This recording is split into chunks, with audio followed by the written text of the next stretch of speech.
Toutes nos histoires sont tirées de faits réels. Et pour préserver l'anonymat des protagonistes, des comédiens interprètent leur rôle.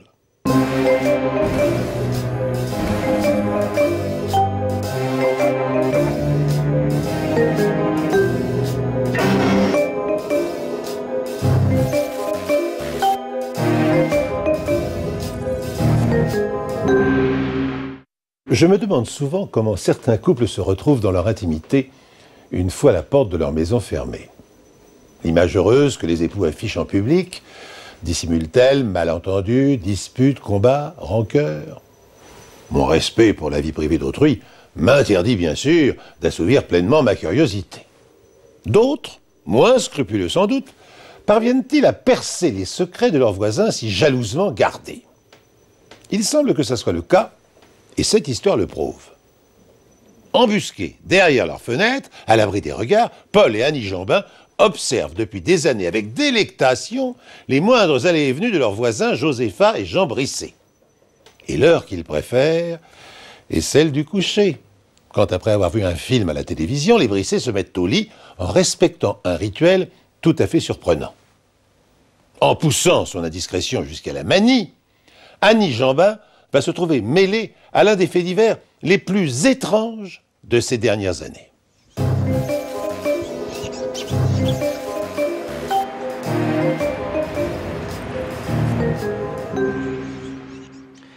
Vers 9h15, une femme qui avait entendu 3 coups de feu dans la maison de ses voisins, monsieur et madame Brisset, m'a téléphoné. Je me suis immédiatement rendu sur les lieux avec un collègue. Et je me rappelle que durant le trajet, je me suis demandé si ce monsieur Brisset était le même que l'un des adjoints au maire de la ville. J'ai vite été fixé parce que madame Jambin, la voisine, la femme qui m'avait appelé, était une véritable pipelette.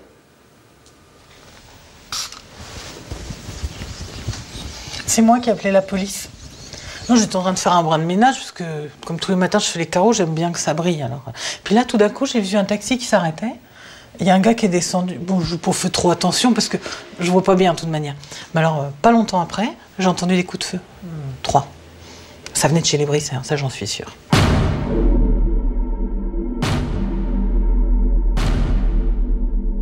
Je suis entré dans la maison, personne au rez-de-chaussée, alors j'ai gagné l'étage. Là, j'ai inspecté une salle de bain, un bureau, rien.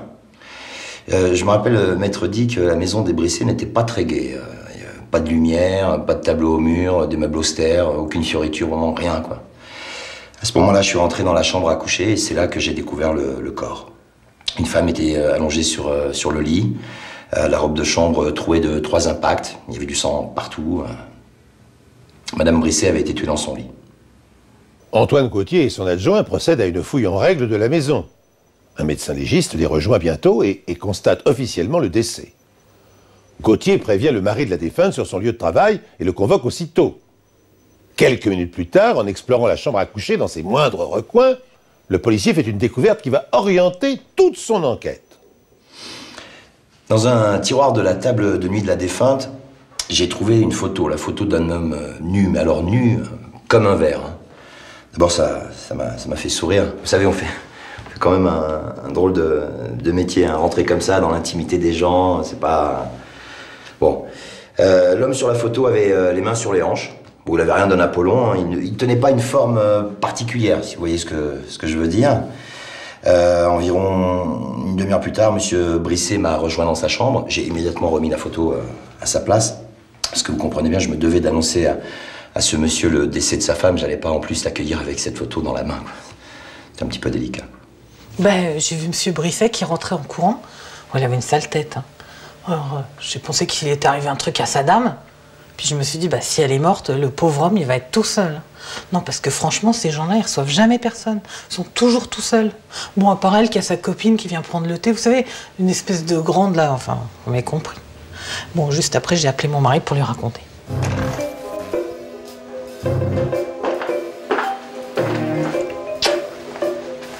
Monsieur Brisset s'est effondré en voyant le corps sans vie de sa femme. Il pleurait au pied du lit, il n'arrêtait pas de répéter « Mais qui a fait ça? Qui a pu faire ça ?» Mais en fait, moi, je pensais qu'à une seule chose. qui était cet homme nu sur la photo. Je me demandais si Monsieur Brisset connaissait l'existence de cette photo. Et si Madame Brisset avait un amant, est-ce qu'il était au courant? Je voulais en avoir le cœur net, absolument. Alors, tout de suite, sans ménagement, je l'avoue même avec une certaine brutalité, j'ai sorti la photo du tiroir de la table de nuit et je lui ai montré. Brisset a eu l'air stupéfait. Il m'a dit, très embarrassé, qu'il n'avait jamais vu cet homme.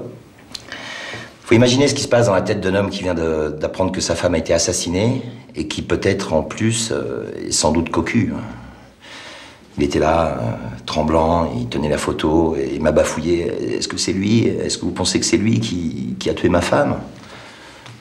Et puis il m'a rendu la photo. C'était un drôle de couple, les Brisset, vous savez. Nous, on est un couple discret. Mais quand même, on voyait tout ce qui se passe chez eux. Hein. Enfin, par hasard. Hein. Ouais. Mais bon, le soir, par exemple, quand ils se couchaient, ils se déshabillaient chacun dans une pièce différente. Lui dans la salle de bain, puis elle dans la chambre. C'est bizarre hein, quand même, non? Parce que quand on est mariés, on se regarde quand même un peu. Bah, ouais. Enfin, eux, non, ils se rejoignaient dans le noir. Bon, après, ce qui se passait dans leur lit, ça, je sais pas, hein, ça ne nous regarde pas, comme on dit.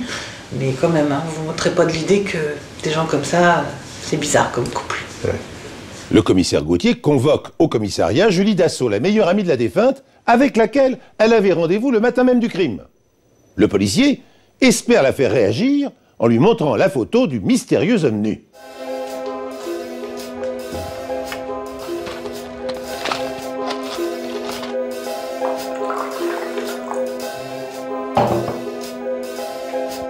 Je venais de perdre ma meilleure amie et le commissaire, il voulait que je lui déballe tous nos petits secrets.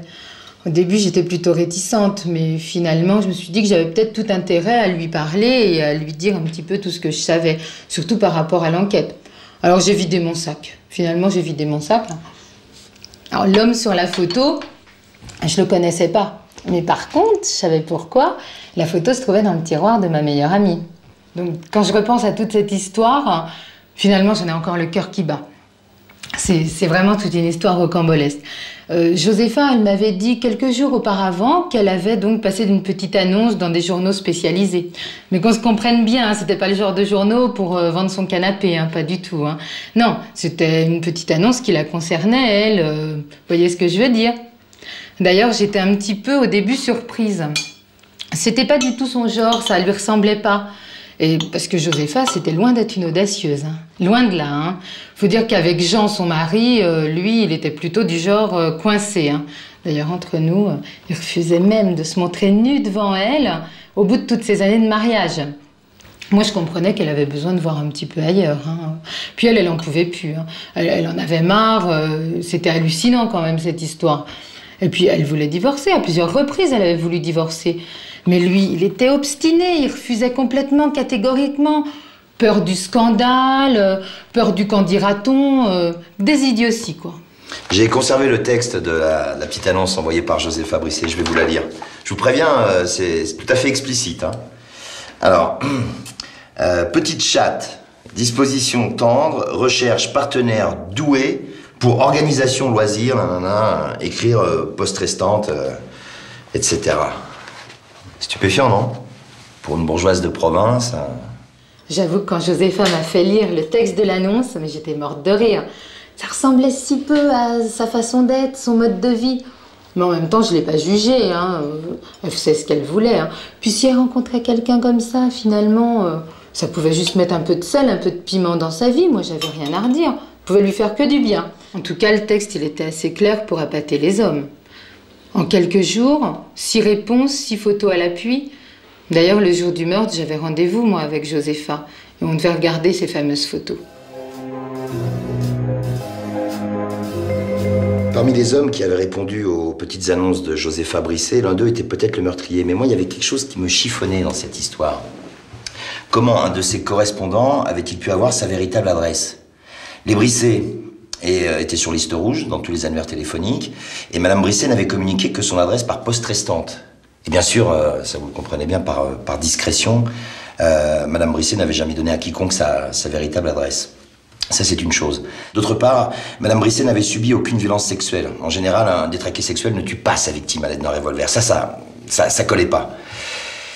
Et en plus, Julie Dassault m'avait parlé de plusieurs photos. Et moi, je n'en avais trouvé qu'une. Alors, où étaient passées les autres? Le commissaire Gauthier ordonne aussitôt qu'on procède à une nouvelle fouille dans la maison des Brisset. Et elle s'avère fructueuse. Les enquêteurs découvrent en effet 4 nouvelles photos cachées entre les pages d'un livre. 4 photos d'hommes intégralement nus. Au même moment, le laboratoire de la police révèle que les empreintes digitales retrouvées sur la première photo appartiennent à Brisset. Elle prouve qu'il a menti. Non seulement il connaissait l'existence du cliché, mais il l'avait tenu entre les mains. Les policiers retrouvent ensuite le chauffeur de taxi qui a déposé l'homme mystérieux devant la maison quelques minutes avant le meurtre. Le chauffeur est catégorique. Son passager ressemble à Jean Brisset, à s'y méprendre. Avec ces nouveaux éléments, j'ai à nouveau convoqué Monsieur Brisset. Normal, je lui ai évoqué les empreintes digitales sur la première photo. Je lui ai dit également que j'étais au courant de la petite annonce érotique que son épouse avait fait publier et son désir de divorcer. Brisset est resté figé un long moment. Je lui ai également appris que Julie Dassault partageait le secret. Et là, Brisset m'a avoué avoir perdu la tête. Il est allé dans sa chambre chercher une arme et la suite, nous la connaissons, quoi. Quand le commissaire m'a dit que Jean avait avoué le meurtre, j'étais sidérée, complètement atterrée. Bon, leur couple y battait de l'aile, mais on arrivait jusque-là. Là, j'avoue que j'étais... Le commissaire m'a demandé aussi si je connaissais le nombre exact de photos que Josépha avait en sa possession. Là-dessus, j'ai aucun doute, ça j'en suis certaine. Josépha m'avait parlé de 6 photos. Et nous en avions trouvé que 5. Nous étions près du but, à une photo près. J'avais demandé qu'on passe l'emploi du temps de Monsieur Brisset au peigne fin, ça c'est la routine. Hein. Et alors que j'avais Monsieur Brisset ici même, face à moi, dans mon bureau, un collègue inspecteur m'a téléphoné et m'a dit avoir découvert que le suspect avait acheté un appareil photo à développement instantané une dizaine de jours avant le meurtre. Ça, c'est un achat qui ne manquait pas d'intérêt compte tenu du contexte. J'ai demandé à Monsieur Brisset quelle photo il avait fait avec ce nouvel appareil. Ah là, ma question a fait l'effet d'une bombe. Brisset s'est effondré sur mon bureau, il s'est mis à pleurer comme un môme. C'est là que j'ai compris qu'il devait être l'auteur de la 6e photo. Et que, vraisemblablement, elle le représentait. L'intuition du commissaire Gauthier s'avère fondée. En effet, Jean Brisset avoue avoir fait l'acquisition de l'appareil à développement instantané avec lequel il s'est photographié. Puis, en réponse à l'annonce érotique, petite chatte, disposition tendre, etc., il expédie sa photo au journal. Comment aurait-il pu se douter que l'auteur de l'annonce était sa propre femme? Quand Josépha récupère la photo poste-restante, elle n'en croit pas ses yeux. Son mari, nu sur une photo, son mari répondant à des annonces érotiques, son mari le pudibond se livrant à la concupiscence de lectrices inconnues. Son sang ne fait qu'un tour, elle se précipite chez son avocat et entame sur le champ une procédure de divorce. Puis, elle informe son mari de sa décision par téléphone. Brisset regagne son domicile précipitamment. Une violente dispute éclate aussitôt entre les époux. Josépha jette la photo compromettante au visage de son mari. Jean jette la petite annonce aguichante au visage de sa femme. La suite, vous la connaissez.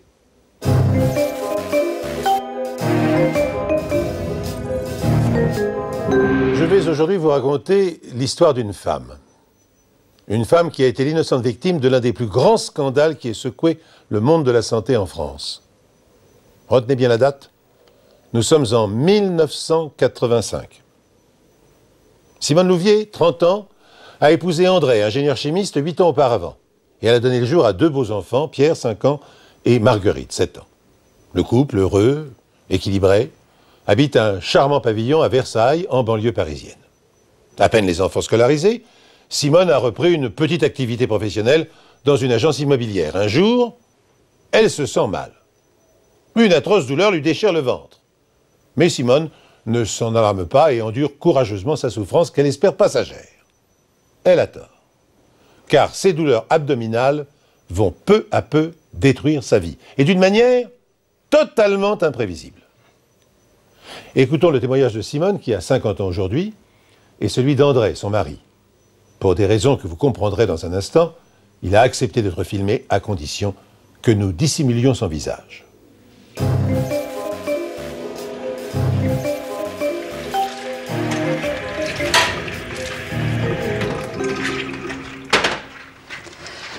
Tout a commencé au mois de mai 1985. J'avais un peu mal au ventre, mais j'y ai pas prêté attention.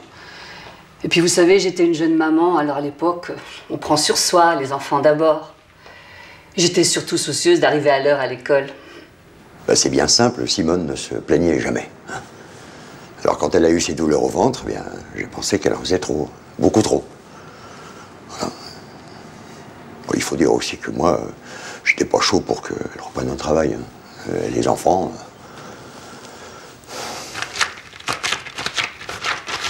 C'est mon mari qui m'a conseillé d'aller voir le médecin. Il pensait à du surmenage. Pourtant, même si les enfants étaient jeunes, j'aimais mon métier, ça me changeait les idées. Je me sentais pas fatiguée. Finalement, elle est rentrée en disant que c'était l'appendicite. Il fallait opérer. 2 ou 3 jours d'hôpital, je crois. Et le plus embêtant, c'était pour les enfants, parce que avec mon travail, je suis pas très disponible. Donc... C'est la première fois que je l'ai laissé seul le soir. Mon petit Pierre, il avait 5 ans. Qu'est-ce qu'il a pleuré quand je suis partie. Marguerite, du haut de ses 7 ans, elle m'a fait un petit geste comme ça pour me dire au revoir. Elle tenait la main de son père. Simone est bouleversée de quitter ses enfants. Pour atténuer sa peine, elle se convainc que la séparation sera l'affaire de quelques jours. Quoi de plus banal, en effet, qu'une crise d'appendicite. Mais l'opération s'avère plus compliquée que prévu. Une petite hémorragie se déclare et par précaution, le chirurgien ordonne de pratiquer une transfusion sanguine. Il s'agit une nouvelle fois d'un geste médical d'une grande banalité.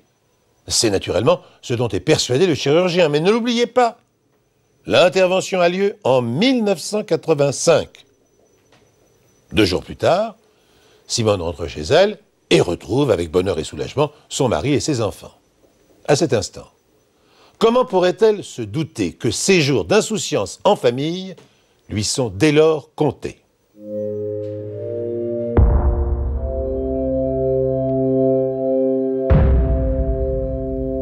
Je me souviens très bien le soir où maman est rentrée de la clinique. On avait tout préparé. C'est jour de fête, hein. Papa avait fait la cuisine. Bon, il avait un peu tout brûlé, parce qu'il n'est pas très bon cuisinier. Maman était si heureuse. Elle était radieuse. On avait mis des petites bougies sur la table. C'est même moi qui les ai soufflées à la fin de la soirée. Tout allait bien, j'étais heureuse de rentrer. J'étais juste un peu fatiguée. André avait fait la cuisine. Quand ils m'ont convoqué pour les résultats, ben, j'ai pas compris. Ils auraient aussi bien pu m'envoyer les résultats par la poste, ça aurait été plus simple. Mais bon, le médecin insistait pour me voir. Le médecin m'a fait asseoir, avec des yeux graves. J'ai tout de suite vu que quelque chose tournait pas rond. Il n'y est pas allé par 4 chemins. Il m'a dit que j'étais séropositive. Il m'a posé des questions sur ma vie sexuelle, mes relations. Je suis tombée des nues. Je n'ai jamais connu d'autre homme que mon mari. Et la drogue, je ne sais même pas ce que c'est. Alors, comme il voyait que j'étais bonne foi, il a voulu refaire un 2e test. Alors, on a attendu 2 jours. J'étais dans une tension incroyable. J'étais tellement persuadée que c'était un malentendu, une erreur. Le 2e test n'a fait que confirmer le 1er. Du jour au lendemain, ma mère a perdu sa joie de vivre. Un soir, elle est plus venue me raconter mon histoire comme elle faisait tous les soirs pour que je m'endorme. Ben, du coup, j'ai pas réussi à m'endormir. En plus, j'ai entendu des cris au salon. J'étais dans le canapé et elle est venue s'asseoir près de moi, après avoir couché les enfants. Et puis là, elle m'a annoncé la nouvelle. Alors là, je m'attendais à tout, sauf à ça. On avait vaguement entendu parler d'une épidémie aux États-Unis, quelques cas en France, mais la seule chose qui m'a inquiété, c'est que cette maladie était contagieuse, et contagieuse sexuellement. Enfin. Et là, j'ai tout de suite compris, j'ai pensé qu'elle me trompait. Moi qui ne voulais pas qu'elle aille travailler, vous pensez? l'imaginer dans les bras d'un autre. Il a réagi avec une grande violence. Il a tout de suite pensé que j'avais un âme. J'étais meurtrie. Je me demandais même comment il avait pu douter de ma confiance. J'avais beau lui donner ma parole, il était furieux. On était côte à côte, assis sur le canapé. Je pleurais. Et à un moment donné, il a reculé. Et il m'a regardée avec des yeux comme si j'étais pestiférée. Moi, je ne savais plus quoi dire, quoi croire, quoi penser. Mais c'est vrai que j'ai complètement perdu les pédales, mais ce qui m'est venu à l'esprit tout de suite, c'est que ma femme avait le sida, comme une vulgaire prostituée. C'était comme une obsession en moi, j'étais sous le choc, je lui en voulais terriblement, et puis j'ai pensé à la maladie, à ses conséquences. J'ai été envahi par une peur terrible. J'avais peur pour ma vie, pour la vie de mes enfants. Et si elle les contaminait? Et moi? On était en 1985, on savait rien de rien. André ne supporte pas l'annonce de la séropositivité de sa femme. Mal informé, comme la plupart des gens à cette époque. Il redoute que Simone contamine les enfants. Et pour la sécurité de ces derniers, il décide, le cœur brisé, de se séparer de sa femme. Il demande et obtient le divorce et la garde des enfants. Et avec un courage hors du commun, Simone comprend l'argument de son mari et accepte de se sacrifier. Un jour, en fait, c'est une jeune fille qui est venue nous chercher à la sortie de l'école. Elle nous a dit que maman était partie pour quelques jours. Donc quand on est rentré de l'école, on a attendu que papa rentre le soir et il nous a expliqué qu'elle était tombée malade et puis qu'elle était partie en cure. Alors nous, évidemment, on voulait la voir. Elle fait pire qui pleurait. J'ai fait un test, moi. Je suis négatif. Nous sommes assez vite tombés d'accord sur le fait qu'elle ne pouvait plus rester à la maison. C'était terrible, mais je ressentais la nécessité de sauver ma peau et celle de mes enfants. Nous agissions uniquement poussés par l'instinct de survie. Ça restera la pire décision de ma vie. Le plus dur, c'est que j'étais en pleine forme. Sans les résultats d'analyse, je me serais jamais cru malade. Seulement voilà, j'étais en sursis. J'avais un virus mortel dans mon corps. J'étais un danger public pour ma famille, pour ceux que j'aimais le plus au monde. Je me suis installée ici, dans ce petit appartement. Je peux vous dire que ça n'allait pas fort. Qu'est-ce que j'ai pu pleurer? Je faisais des cauchemars. Heureusement que j'avais mon boulot et les clients qui m'aimaient beaucoup. Je le leur rendais bien.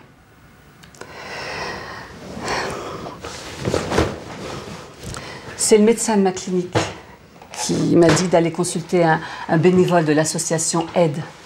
Simone hésite à entrer au siège de l'association qui vient d'ouvrir ses portes car elle pense que celle-ci est réservée aux drogués et aux homosexuels. Je me souviens qu'elle m'a montré les photos de ses enfants. J'ai essayé de lui expliquer qu'elle pouvait continuer à s'occuper d'eux sans risque, qu'en dehors du sang et du sperme, il n'y avait pas de transmission possible. Je n'ai pas réussi à la convaincre. Il faut dire qu'à l'époque, même certains médecins avaient peur de tout et craignaient un mode de contamination inconnu. À la clinique, ils me disaient qu'ils avaient compris, mais ils continuaient à semer la terreur parmi les patients en disant que, par précaution, il fallait éviter les contacts. On était encore si mal informés. Alors, dans le cas de Simone, j'ai surtout essayé de lui remonter le moral. Je lui ai demandé si elle avait des amis. Alors j'ai tout de suite pensé à Odette. C'était ma meilleure amie. En plus, c'était une collègue de l'agence. Alors évidemment, on était très copines. Puis un jour, elle m'avait confié qu'elle avait trompé son mari. Évidemment, j'en ai parlé à personne. Alors un jour, je lui ai demandé si je pouvais compter sur sa discrétion. Elle a juré. Alors je lui ai tout raconté. Quand Simone m'a décrit la réaction d'Odette, je m'en suis voulu. J'aurais dû lui dire de se méfier. Devant la réaction d'Odette, je me suis retrouvée 3 semaines plus tôt. La même réaction qu'André, mon ex-mari. Dans ses yeux, j'ai lu la peur Peur que je sois contagieuse. Elle circulait et elle m'a dit « Comment tu as pu attraper ça ?»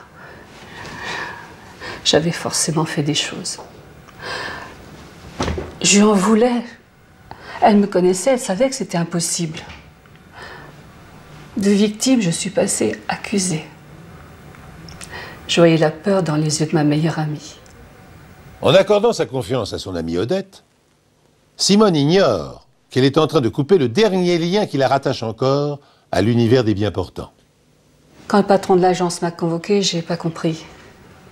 Il m'a dit qu'il pouvait pas me garder. Alors que l'agence était florissante et il avait de bons résultats. J'ai tout de suite compris que c'était Odette la responsable. Elle avait raconté mon histoire.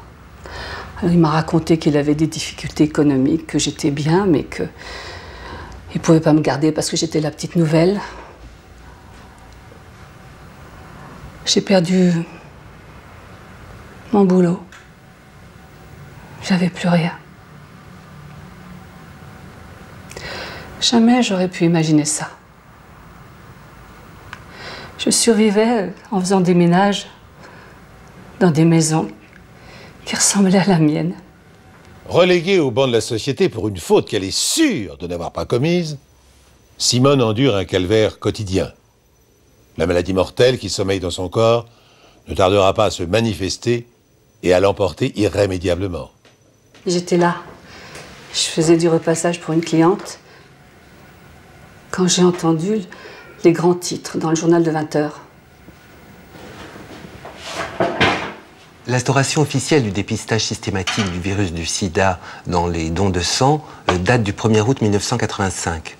Mais c'est seulement ce soir-là, en août 86, que le scandale du sang contaminé a éclaté au grand jour.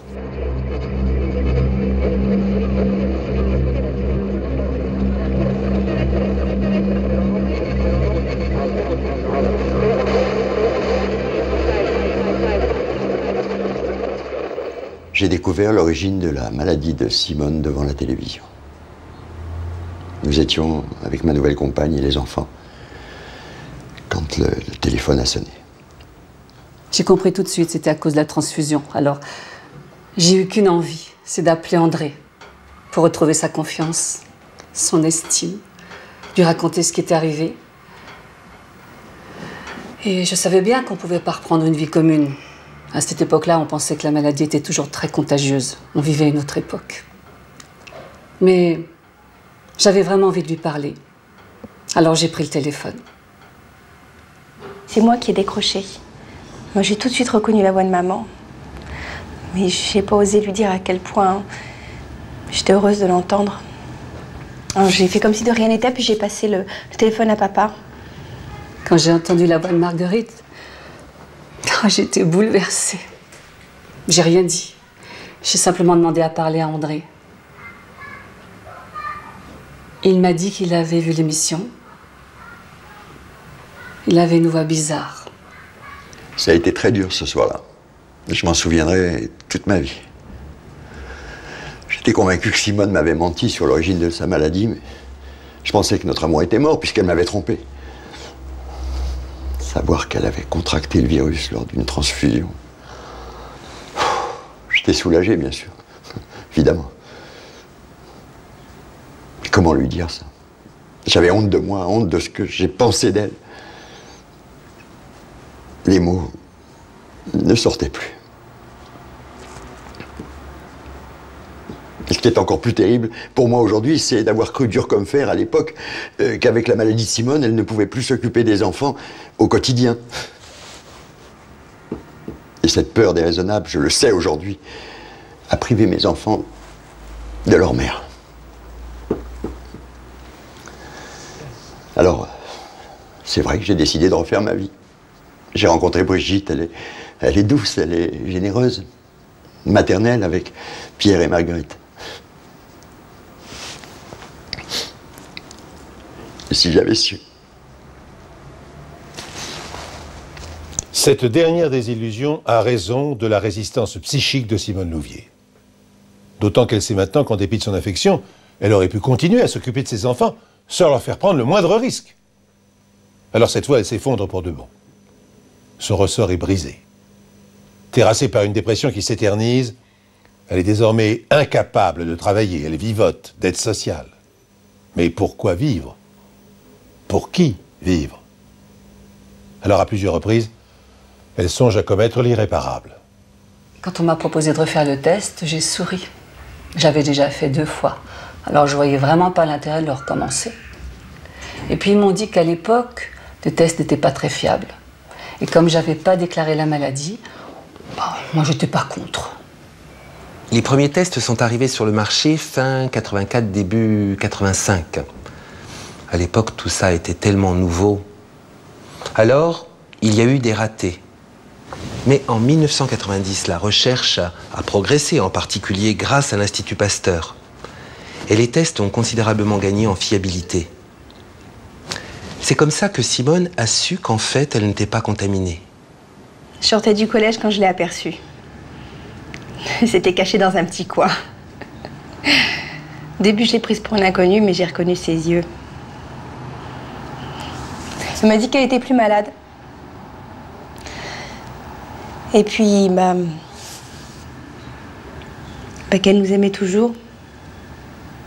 Puis qu'on lui avait manqué. Et qu'elle pensait toujours à nous, même si c'était trop tard pour qu'elle revienne à la maison. En France, dans les années 80, la méconnaissance du mode de transmission du virus HIV a brisé la vie amoureuse, familiale, sociale et professionnelle de Simone, comme celle de tant d'autres victimes. Simone a attaqué en justice la clinique et son ancien patron. Oh certes, elle a obtenu des dommages et intérêts, mais l'argent est une piètre consolation. Elle a conservé le petit appartement où elle se sent chez elle. Elle n'a jamais revu André, mais elle a renoué des contacts étroits avec ses 2 enfants. Ainsi, une fois par semaine, retrouve-t-elle Marguerite, sa fille, pour partager une promenade dans le parc de Versailles. Marguerite est mariée, elle attend un heureux événement. Dans quelques mois, Simone sera grand-mère.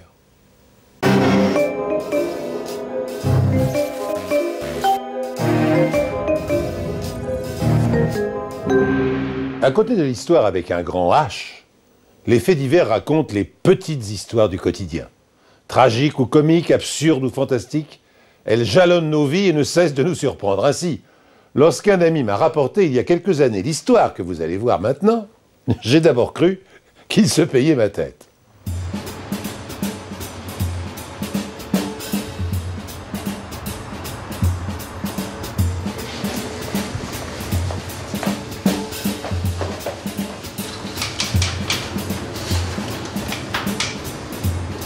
Bonjour. Bonjour madame. Bonjour monsieur. Je voudrais une partie s'il vous plaît. Très bien. Avec location de chaussures. Très bien. Merci. 4 € s'il vous plaît monsieur. C'est l'histoire de Patrick Leclerc. C'est un grand gaillard à l'allure sportive. Il a 25 ans et il vient de décrocher son premier emploi de prof de sport dans un collège de Liège, en Belgique. Alors pour fêter son succès, il sort à Paris, accompagné d'un groupe d'amis. Et après une journée passée dans les musées, les jeunes gens veulent se distraire. Ils se rendent à Pigalle et ils hésitent sur le choix d'un établissement. Voilà votre ticket. Merci. C'est le nom de Patrick. Merci. Merci beaucoup. Oui, je me souviens, il faisait très froid. Ouais, il commençait à pleuvoir même. Et ça faisait 2 heures qu'on tournait en rond pour essayer de trouver un bar et on n'arrivait pas à se décider. C'est toujours comme ça quand on est plusieurs, vous savez. Enfin, bref, il y avait Yvan qui, lui, arrêtait pas de nous dire « Ah, je vais aller danser la salsa » et Daniel qui voulait à tout prix nous offrir un coup à l'hôtel. Moi, ça me disait rien. Puis je me disais « Mais attendez, maintenant on est là, autant en profiter. »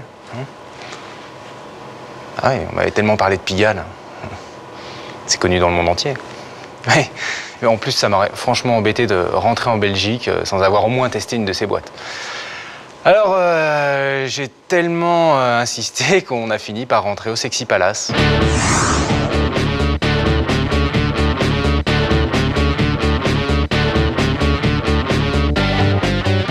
Je les revois comme si c'était hier. 5 grands gars qui arrivent. Moi, je me souviens surtout du grand Viking. On l'avait surnommé comme ça avec les copines parce que c'était un grand gars d'1,90 m. J'étais accoudée au comptoir et j'attendais le client. Et il faut savoir qu'à l'époque, on vendait la bouteille de champagne environ 3000 francs et on était payé au bouchon. Donc l'époque, c'était une époque de crise au niveau du business. Le patron n'arrêtait pas de nous courir après en nous disant qu'il fallait faire vraiment du business, que c'était la crise.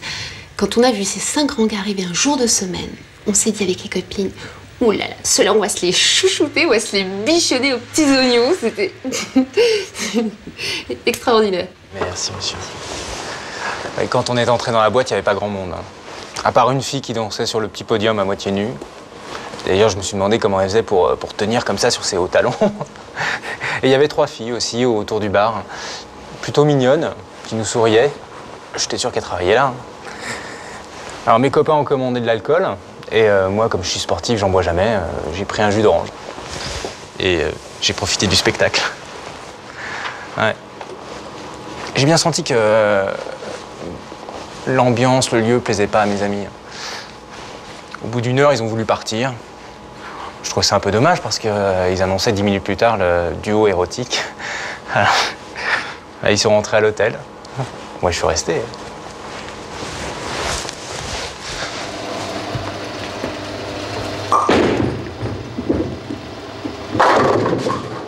Resté seul, Patrick compte bien profiter de toutes les ressources qu'offre le Sexy Palace.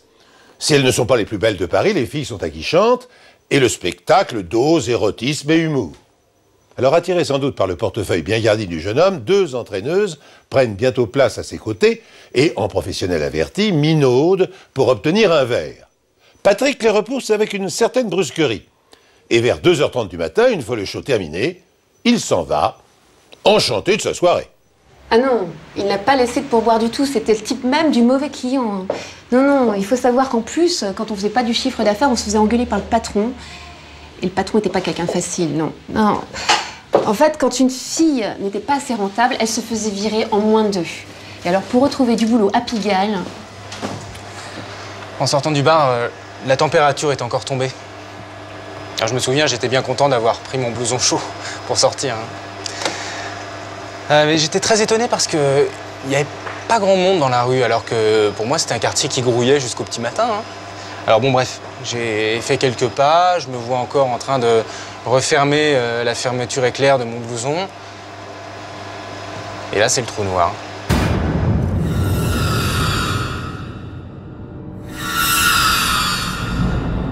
Ce matin-là, je me suis réveillée, comme d'habitude, vers 6 heures. Vous savez, depuis que je suis veuve, je ne dors plus beaucoup. J'ai tout de suite entendu un bruit bizarre. C'est vrai que quand on habite un coin agité comme ici, on n'est pas à l'abri des nuisances sonores. Mais là, ça m'a semblé comme un grognement. Ça m'inquiétait. Je suis allée me faire réchauffer du café. Je le prépare toujours la veille. Et quand le bruit est devenu plus insistant, mon chien s'est mis à aboyer. Pourtant, Princesse est d'une nature plutôt calme. En tendant l'oreille, il m'a semblé qu'il s'agissait d'une voix.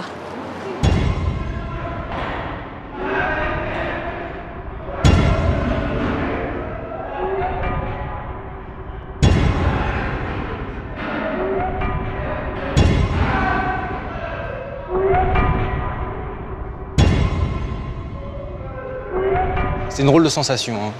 J'ai tout de suite cru que j'étais mort. Il y avait... C'était noir, il faisait nuit, pas un brin de lumière. J'étais oppressé, le corps complètement coincé, j'arrivais plus à respirer. Et puis il y avait une odeur un peu acide, c'était horrible. Alors au bout d'un moment, j'ai rassemblé mon courage et j'ai essayé de hurler, d'appeler au secours. Et alors là, j'étais soulagé d'entendre le son de ma voix. J'ai recommencé plusieurs reprises, mais c'était très très difficile. Ça me fatiguait énormément. Le premier appel de Madame Cali a lieu à 7h20. C'est un collègue de la nuit qui a pris l'appel. Donc on se trouve avec une dame qui entend des bruits dans le mur chez elle. Ce genre d'appel, ça nous arrive à peu près 2-3 fois par jour. Donc on a envoyé 2 agents en uniforme pour la rassurer plutôt que pour autre chose. Quand ils sont arrivés, comme un fait exprès, on n'entendait plus rien. Je leur ai dit, même Princesse a aboyé. Ils ont fait le tour de l'appartement, puis ils sont partis en faisant la morale, comme quoi fallait pas les déranger. Pour rien qu'ils avaient du travail ailleurs. Enfin, j'ai bien compris qu'il ne me prenait pas au sérieux.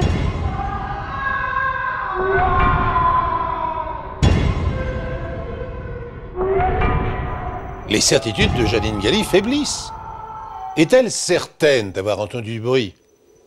Elle n'est plus toute jeune, et ça ne serait pas la première fois que son imagination lui jouerait des tours. Pour se changer les idées, elle décide de faire son marché, puis d'aller déjeuner chez une amie.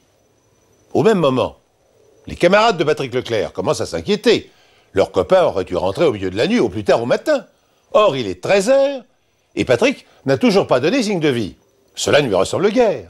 D'autant que la petite bande a prévu de visiter le château de Versailles. Alors à 14h, Karl décide de se rendre au commissariat le plus proche pour signaler sa disparition. C'est un ami de la victime qui nous a signalé la disparition de Patrick Leclerc. Ça s'est passé à 1h du matin dans une boîte à Pigalle. Plusieurs touristes ont été attaqués dans le quartier, donc on a pris tout de suite sa déposition au sérieux. Et on a commencé l'enquête auprès du personnel du Sexy Palace. Un flic m'a appelé à 15h, j'étais encore au lit. Alors, il faut dire qu'à l'époque, j'émergeais pas avant 16h, 17h. Et je lui ai parlé du Viking. Je lui ai dit qu'un radin pareil, ça s'oubliait pas, vraiment. Et à ce moment-là, je lui ai dit qu'il était parti à 3h du matin. Il m'a demandé s'il était ivre. Je lui ai dit qu'avec un verre de jus d'orange, ça risquait vraiment pas. Viens, ma petite. Qu'est-ce que tu veux? Je suis rentrée chez moi vers 16h. J'avoue, j'avais complètement oublié cette histoire de voix. Il faisait froid, j'ai allumé le poêle et je me suis installée avec Princesse devant la télé. C'était l'heure de mon feuilleton préféré. Et là, au bout de 5 minutes, ça a recommencé. Et là, j'ai clairement entendu une voix qui appelait au secours. J'ai attendu un bon moment pour être bien sûre de moi avant de rappeler la police.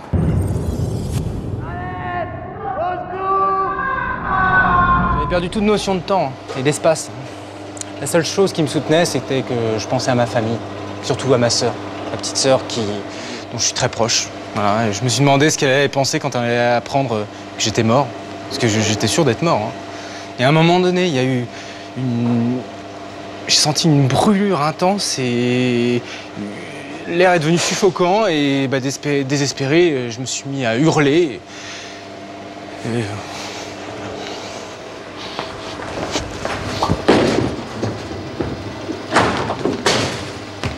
J'avais convoqué le directeur du Sexy Palace. J'étais en train de l'interroger quand le collègue qui partage mon bureau a reçu un nouvel appel. Madame Galli entendait cette fois-ci des appels au secours et n'arrivait pas à savoir d'où ça venait. Le dit collègue était assez énervé, ça faisait 2 fois qu'il se déplaçait et il avait peur de faire chou blanc une 2e fois. Donc, je ne sais pas pourquoi, mais j'ai eu une espèce d'intuition. Je me suis dit, où habite cette dame? Effectivement, on était à une dizaine de mètres du Sexy Palace. J'ai tout de suite pensé, et si cette affaire avait quelque chose à voir avec la disparition de ce jeune Belge? Vous pouvez pas savoir comme j'étais soulagée quand j'ai compris que cette fois ils me prenaient au sérieux et qu'ils m'ont dit qu'ils arrivaient tout de suite. Je priais le ciel pour que cette voix ne se taise pas quand ils seraient là. On n'a pas traîné, on est arrivé très vite chez Madame Galli. Effectivement, il y avait quelqu'un de coincé quelque part. On entendait au secours et petit à petit la voix commençait à s'affaiblir. De toute évidence, le gars devait souffrir terriblement. Donc, très vite, on a téléphoné et on a demandé l'aide des pompiers. Ceux-ci sont arrivés et sont montés sur le toit.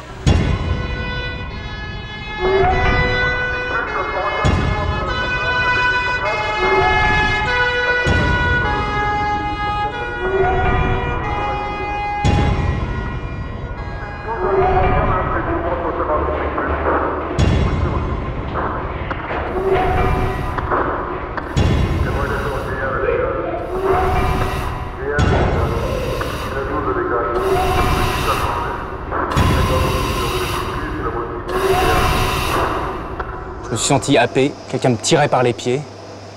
J'ai eu tellement mal que je me suis évanoui.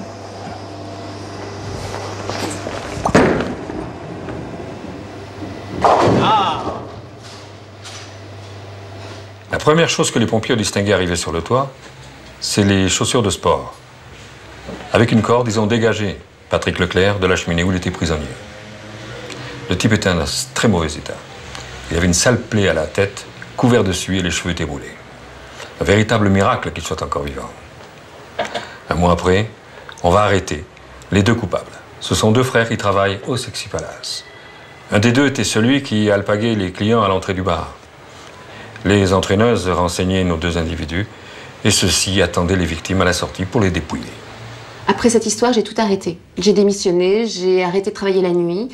Mais je savais qu'en fait, dans cette boîte, dans cet établissement, il y avait des choses louches qui se passaient, que ça traficotait pas mal. Alors de là à arriver à une tentative de meurtre, non, sérieusement, j'ai pas pu supporter. J'ai changé de vie, du jour au lendemain.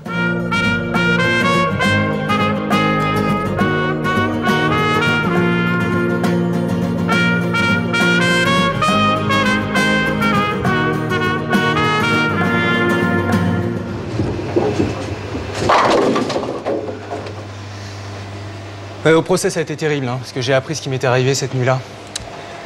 Il y a un des gars du bar qui m'a attendu avec une batte de baseball. Enfin, ils étaient deux.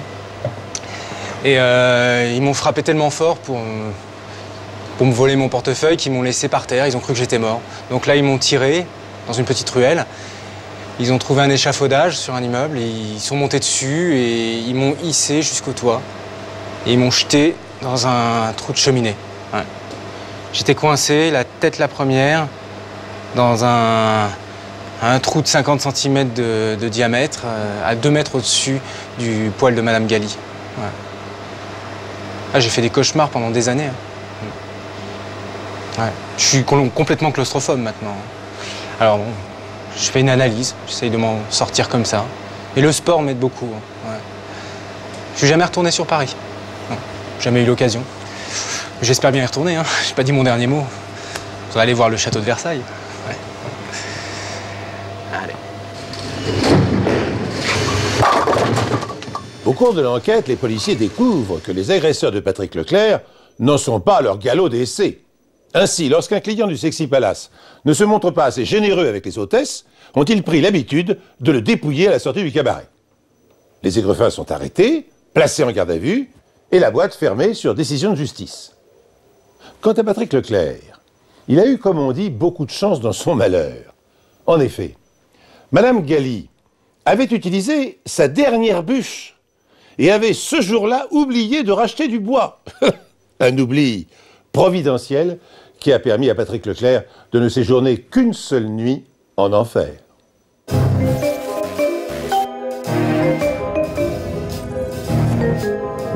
Il y a quelques mois, je me trouvais en tournée dans une petite ville balnéaire du nord de la France. Et c'est en parlant à bâton rompu avec le maire que j'ai découvert une histoire digne de marquer d'une pierre blanche la chronique pourtant mouvementée des casinos. Alors l'histoire se déroule dans cette commune qui offre peu de distractions. Les restaurants sont déjà fermés et seul le petit casino est encore ouvert. Quelques hommes et femmes sont venus s'y étourdir et connaître pour quelques heures le grand frisson du jeu. Derrière la roulette, Joël Clark, le croupier, sait que pour les joueurs, il n'est qu'une silhouette en costume noir, une ombre qui porte bonheur ou malheur selon que la bille finit sa course sur le rouge ou le noir. Il ne peut en aucun cas imaginer que l'homme assis à sa table, venu connaître l'enfer du jeu, va bientôt réaliser la martingale du siècle.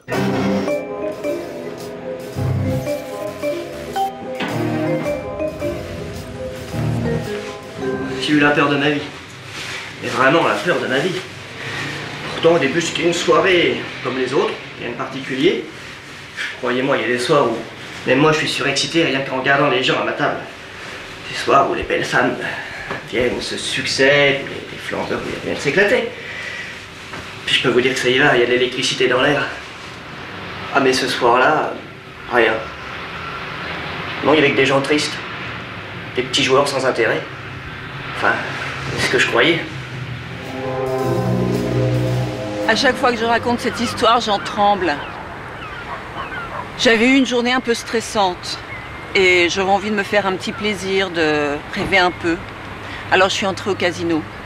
Vous savez, moi ce que j'aime par-dessus tout, c'est la roulette. Ça, c'est vraiment mon truc. À chaque fois que j'entends le croupier crier « rien ne va plus », ça me donne la chair de poule. Alors évidemment, je suis allée m'installer à une table où on jouait à la roulette. Mais j'étais tellement dans mes pensées, j'avais tellement envie de gagner que sur le coup, j'ai rien remarqué.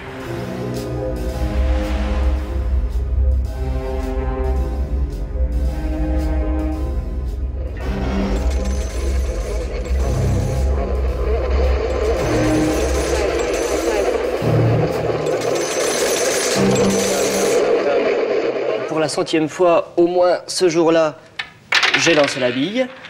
J'ai dit que les jeux étaient faits, puis j'ai annoncé le chiffre gagnant. Vous pensez, si je m'en souviens, depuis, je me suis rejoué la scène des dizaines de fois. C'était le 32 rouge. Alors, j'ai regardé sur le tapis. Aucun des joueurs n'avait joué le 32. Pas de carré non plus, ni de jetons à cheval avec les 6 numéros autour. Enfin bon, bref, aucun gros gain.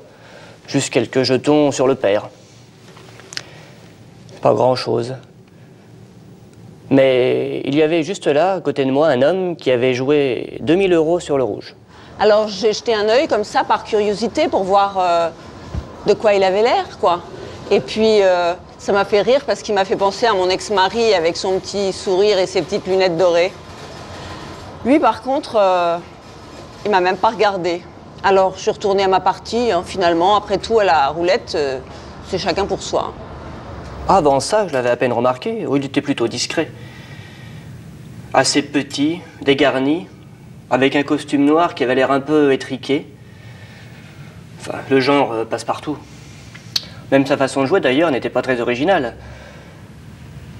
Il avait choisi la première case devant lui, la plus près. Un joueur du dimanche, quoi. Mais enfin bon, malgré tout, il doublait sa mise, et donc ça faisait 4000 €. Alors j'ai laissé glisser les jetons gagnés à côté des autres, sur la case rouge, comme le veut la règle. Et lui, il est resté là, sans bouger, en laissant tous ses jetons sur la table. Moi, comme un imbécile, j'ai rien vu, alors j'ai relancé les jeux. Et le rouge est ressorti.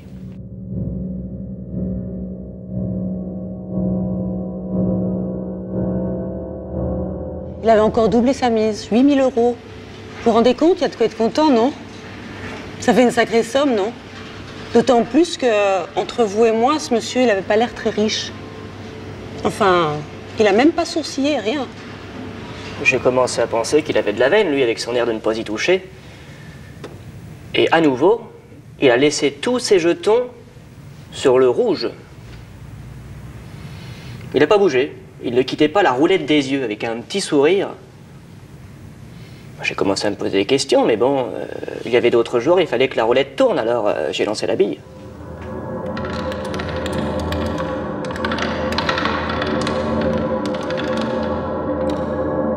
Même s'il n'est pas né de la dernière pluie, Joël Clark est intrigué. Certes, le joueur assis à sa table bénéficie d'une chance exceptionnelle. Mais surtout, il est parfaitement impassible. Il n'esquisse pas le moindre geste en direction de la pile de jetons qui augmente sous ses yeux. Clark a-t-il affaire à un tricheur, à un professionnel aguerri, prêt à faire sauter la banque? Inquiet, le croupier cherche du regard le directeur du casino, M. Duverne, car c'est la règle ici. Chaque fois que les paris risquent de dépasser la somme de 10 000 €, il doit l'en avertir. Et en attendant qu'il vienne, il lance la bille qui s'arrête sur une case rouge. Ah, j'ai commencé à être vraiment nerveux, parce que maintenant, il y avait 16 000 € sur le rouge. Cette fois, il fallait vraiment que le directeur vienne. Alors j'ai envoyé le garçon de salle le chercher. Je savais que lui saurait quoi faire. Il se trouve que dans mon casino, comme dans tous les casinos, le directeur peut fermer une table de jeu n'importe quand sans avoir à expliquer quoi que ce soit.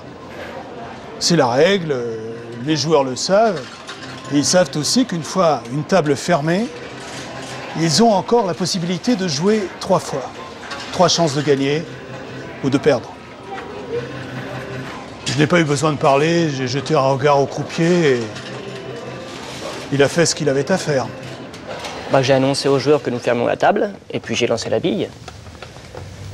Pour tout vous dire, je pensais qu'il avait tort, ce type, de jouer le rouge comme ça, sans arrêt. J'espérais que le rouge allait sortir encore une fois. C'était quand même un peu énorme.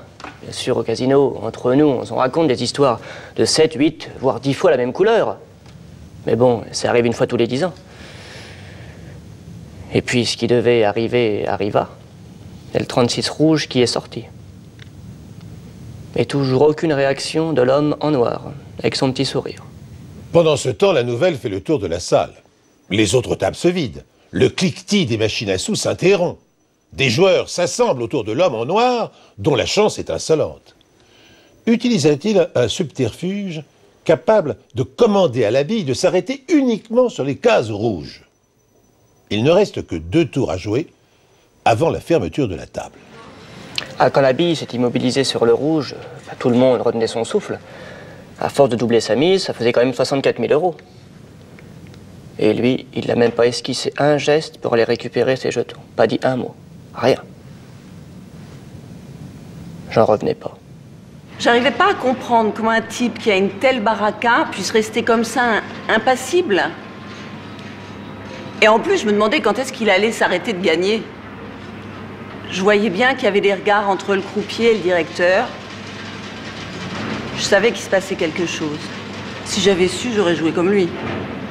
Alors, on arrivait au dernier tour, et là j'avais compris qu'il n'allait pas jouer sur une autre couleur. J'ai cru qu'il était devenu fou. Car il fallait être fou pour jouer 64 000 € sur une couleur qui était déjà sortie 5 fois de suite. Car tout de même, il pouvait tout perdre d'un coup. Par superstition, je suis allé chercher le chéquier du casino pour conjurer le sort. J'ai entendu la bille rouler, la voix du croupier qui disait « les jeux sont faits ». J'ai arrêté ma respiration. Puis on entendait une mouche voler dans la salle. Et il a gagné.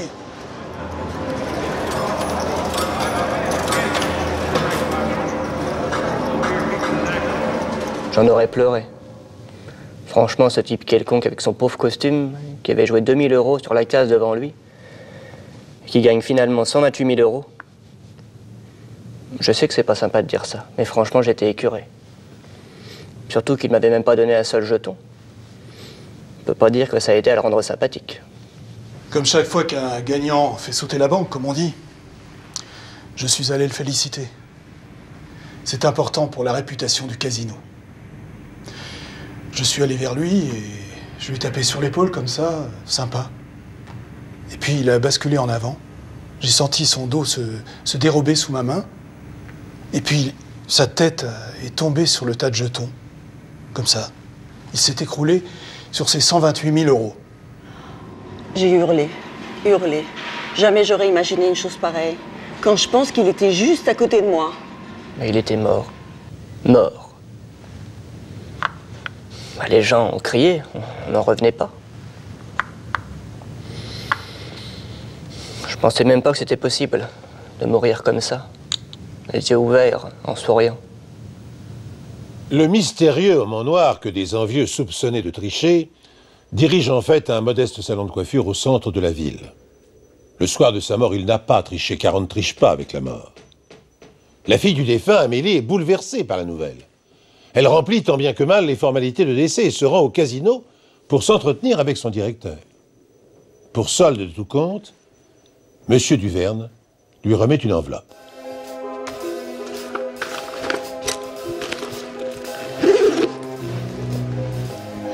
Bon, bah c'est sûr, au départ, c'était pas une consolation. À cette époque-là, j'étais encore étudiante. Et je me disais que les gains de mon père allaient m'aider déjà à tenir le coup. Et puis surtout à poursuivre mes études. Parce que pour lui, il s'était sacrifié toute sa vie pour que j'ai la chance que lui, il n'avait pas eue. Et je pense qu'il aurait été fier que je sois diplômée. Quand j'ai ouvert l'enveloppe, je l'ai fait un peu machinalement, comme ça. C'est vrai que je me doutais un peu de ce qu'il y avait dedans, mais bon, là, quand j'ai vu, j'ai cru que j'allais tomber à la renverse.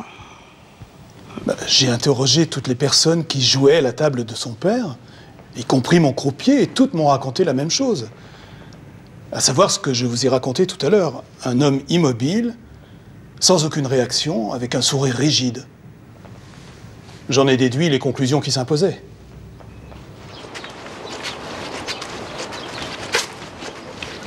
Bon, elle était pas bien grande, cette enveloppe. Mais j'avais envie de la retourner dans tous les sens pour être sûre que je passais pas à côté de quelque chose, quoi, que je me trompais pas. Il fallait bien que je me rende à l'évidence. J'avais beau vérifier, il n'y avait pas d'erreur. Le directeur du casino m'avait donné une enveloppe avec en tout et pour tout 4 000 €. Vous savez, j'étais bien désolé pour la petite, mais... Vous savez, je suis pas l'abbé Pierre non plus. Puis les règles sont les règles, hein. Il faut les appliquer. Et à la lettre en plus. Et les règles, c'est que on ne peut gagner que si on est vivant. C'est logique, non? En toute honnêteté, au départ, j'ai pas du tout compris ce qui se passait, quoi. Toute la ville était au courant que mon père avait gagné 128 000 € au casino, et lui, il me donnait une enveloppe avec 4 000 €. C'était incompréhensible. Alors calmement, je lui ai dit, bon, bah, donnez-moi des explications. Son père n'avait pas bougé après sa première mise de 2 000 €. Le seul placement qu'il avait fait de son vivant, c'était donc ce premier jeu, sur le rouge. Il n'avait donc à gagner que 2 fois 2 000 €, 4 000 €. Pour moi, c'est clair. J'en revenais pas d'entendre un truc pareil. Déjà, la situation, elle était assez difficile pour moi. Et lui, en plus, il en profite pour m'escroquer. J'étais vraiment scandalisée. Mais la jeune Amélie n'est pas du genre à s'en laisser compter. Son père lui a appris à se défendre. Alors elle n'en démord pas. Elle exige du casino qu'il lui restitue les sommes que son père a gagnées. Le directeur argue que son père n'a pas gagné cet argent puisqu'il est mort au début de la partie. Amélie réplique que si c'était le cas, le croupier et les autres joueurs s'en seraient aperçus. Le ton s'envenime. Ne trouvant pas d'accord, les deux parties décident de s'en remettre à une décision de justice.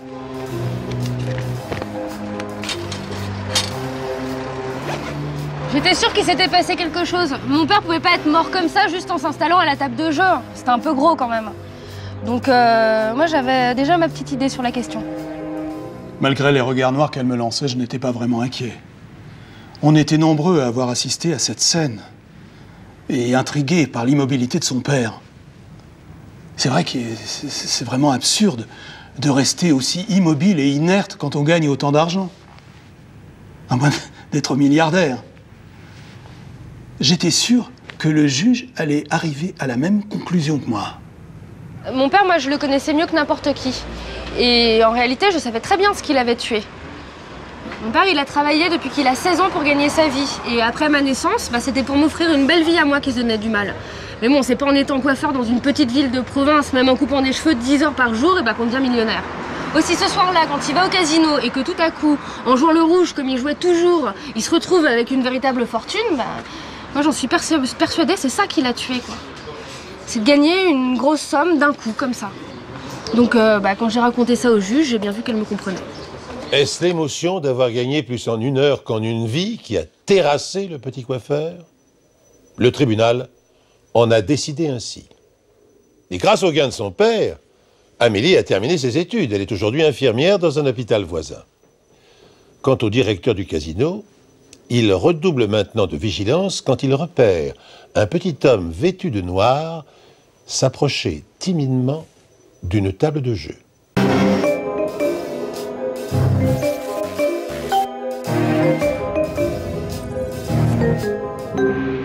Nous sommes au début de l'été 1995, dans une banlieue cossue des environs de Paris. Sébastien, jeune blondinet âgé d'une dizaine d'années, joue avec son ballon en cuir rouge dans le jardin de la maison familiale. Leur jeu est très simple, il consiste à shooter le plus fort possible.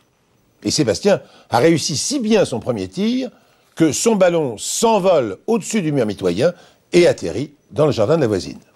Jusque-là, rien de très grave, me direz-vous. Et pourtant, croyez-moi, ce coup de pied anodin va déclencher une aventure assez extraordinaire qui, 10 ans après les faits, hante encore les nuits du garçon, devenu aujourd'hui étudiant en médecine.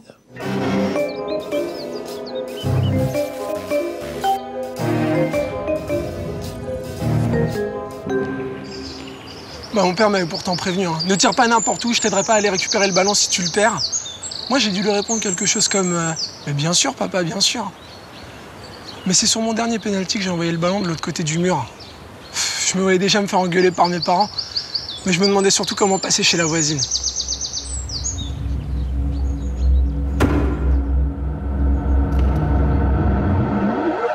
Cette voisine, c'est Geneviève V. Les grandes personnes disent d'elle qu'elle a mauvais caractère, qu'elle est riche comme Crésus et avare comme une pie. Alors forcément, Sébastien n'a pas le courage d'aller frapper à sa porte pour réclamer son bien. Seulement, il aime son ballon. Comment pourrait-il l'abandonner derrière un mur? J'ai donc longé le mur pour trouver un passage. Le mur a été refait maintenant, mais c'était ici tout en bas que j'ai vu un bout de mur un peu plus friable. Par contre, il fallait creuser ou faire un trou pour pouvoir se faufiler chez la voisine. C'est ce que j'ai commencé à faire quand la nuit s'est mise à tomber. Je suis rentré à la maison en disant que j'allais reprendre tout ça dès demain, mais bien sûr sans rien dire à mes parents. Maintenant, quand j'y pense, je me dis, j'aurais dû voir que quelque chose clochait, parce que Sébastien ne voulait jamais aller se coucher. Et ce soir-là, il est monté rapidement dans sa chambre.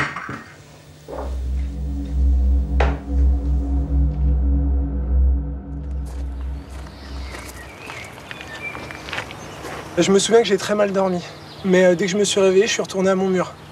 Vous savez, j'ai pris une fourchette pour creuser comme les prisonniers le font dans les films.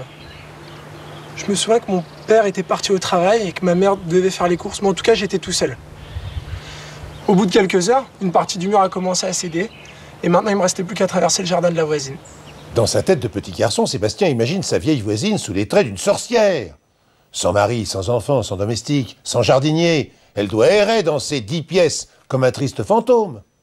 C'est donc en tremblant qu'il pénètre par effraction dans le jardin de la voisine.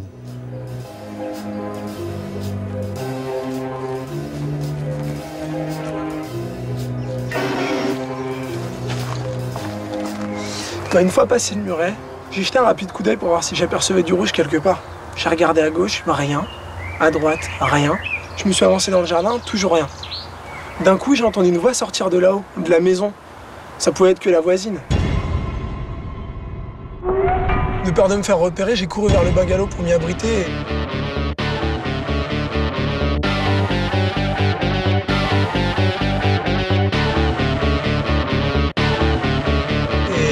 Coup de chance. Derrière cette remise de jardinier, j'ai retrouvé mon ballon rouge. À cet instant, tout irait pour le mieux dans le meilleur des mondes. Sébastien s'empare de son ballon et s'apprête à rebrousser chemin. Mais un bruit étrange en provenance du bungalow retient son attention. Une sorte de ronflement, le grognement d'un chien assoupi, un jappement plaintif qui l'attire irrésistiblement vers le cabanon. C'était étrange, il n'y avait aucune fenêtre, juste des bouts de tôle rouillés attachés les uns aux autres. En bougeant un bout de tôle, j'ai réussi à voir à l'intérieur. Au bout de quelques secondes, mon regard a croisé une forme à peine éclairée par la lumière du soleil. Et je me suis rendu compte, et franchement j'en tremble encore aujourd'hui, que c'était un homme. Un homme, un vieillard avec une barbe blanche. Imaginez ce que ça m'a fait.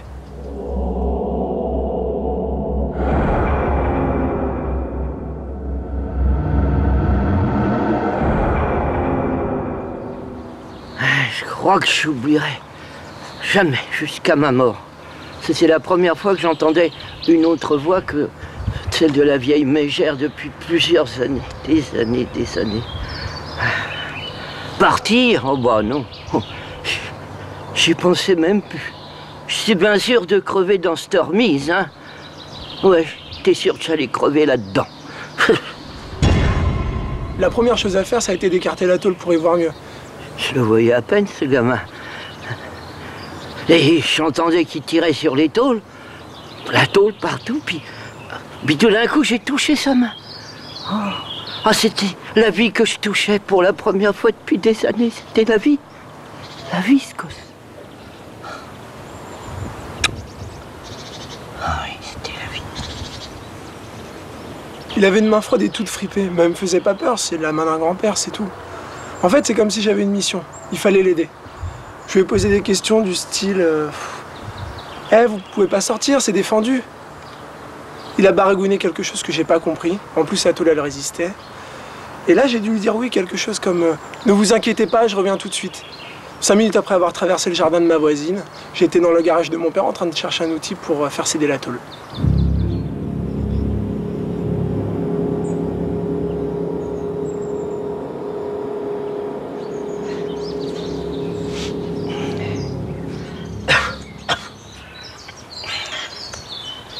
Quand j'ai entendu du bruit, j'ai cru que c'était la vieille qui revenait pour m'apporter mon eau et mon pain sec.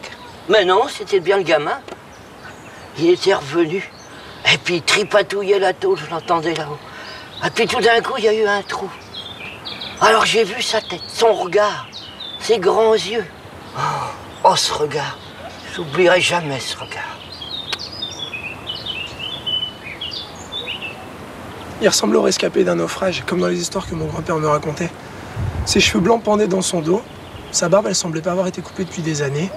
Il avait un vieux bleu de travail. Mais surtout, il avait une corde qui lui serrait les chevilles. J'en revenais pas. Je lui ai demandé, vous êtes attaché? Il m'a dit « attaché, attaché ». Je lui ai aussi demandé s'il avait faim. Il m'a fait un signe de la tête en me disant oui et il s'est mis à pleurer. On était trop de... Je pensais que je ne pourrais jamais revoir la lumière. Et puis c'est cette figure, cette bouille de gamin qui me disait que s'il allait venir me sauver et me donner à bouffer, j'avais l'estomac noué, alors j'ai chialé. J'ai chialé comme un mot. Ben, j'avais pas honte, hein. Oh non. Et pourtant, devant un gamin, ben j'avais pas honte. Pas honte du tout. Pas du tout. Je m'en souviendrai toujours. C'est à ce moment-là que je lui ai promis de revenir le lendemain. Je sais pas comment ça m'est venu, mais je lui ai demandé aussi s'il aimait les crêpes. C'est comme ça. Et je lui ai promis de lui en ramener. J'avais envie de rester avec lui, j'avais pas envie de l'abandonner. Mais je savais que si je rentrais pas, ça risquait de chauffer pour moi. Il commençait à se faire tard et je me demandais où il avait encore trouvé à se cacher alors qu'on allait passer à table. Et à ce moment-là, je le vois surgir tout essoufflé dans la cuisine en me disant « Maman, j'ai trouvé un grand-père enfermé dans une cabane, il a faim, tu peux me préparer des crêpes pour lui demain ?» Évidemment, j'ai pas cru une seconde à ce qu'il me disait. J'ai même pensé qu'il était prêt à inventer n'importe quoi pour justifier son retard. Alors pour les crêpes, ça m'a plutôt fait rire qu'autre chose. J'ai même pensé qu'il était culotté. En fait, je crois que je commençais à être vraiment inquiète et à ce moment-là, c'était tout ce qui comptait, c'était qu'il soit revenu. Cette nuit-là, je n'ai pas dormi de la nuit. Dès que je fermais les yeux, c'était son regard que je voyais. Puis surtout, j'avais confiance dans ce gamin. J'étais sûr qu'il allait revenir. Sûr. Le matin, j'étais excité comme une puce. Je suis directement descendu dans la cuisine pour prendre les crêpes. Ma mère se préparait, elle devait aller chez le médecin. Mais mon grand-père allait arriver dans une demi-heure pour pas que je reste seul. Donc j'ai attendu qu'elle parte pour retourner au bungalow et apporter les crêpes. Je peux vous dire que ces crêpes, je les ai bouffées. J'avais tellement faim, affamé comme j'étais, j'aurais dévoré le diable. Pendant qu'il les dévorait, j'ai bougé un bout de tôle qui a commencé à se tordre. Ça puait là-dedans. Et c'est là pour la première fois que j'ai vu qu'il était attaché au cou par une chaîne scellée au plafond. Et là, je lui ai demandé « Tu veux sortir ? Tu peux pas, mais tu veux sortir ?» Sortir, bien sûr que je voulais sortir. Mais je l'entendais tripatouiller la tôle et puis il n'y avait pas moyen. Moi, j'avais pas de force et puis le petit, avec ses petits bras, on n'y arrivait pas. On n'y arrivait pas. Je voulais pas qu'il parte, ce gamin, pourtant j'avais pas le choix. Et puis surtout, j'avais confiance en lui. Alors j'ai dit, appelle la police, m'appelle la police, bon sang. Pourtant, moi, la police, je cours pas après, hein.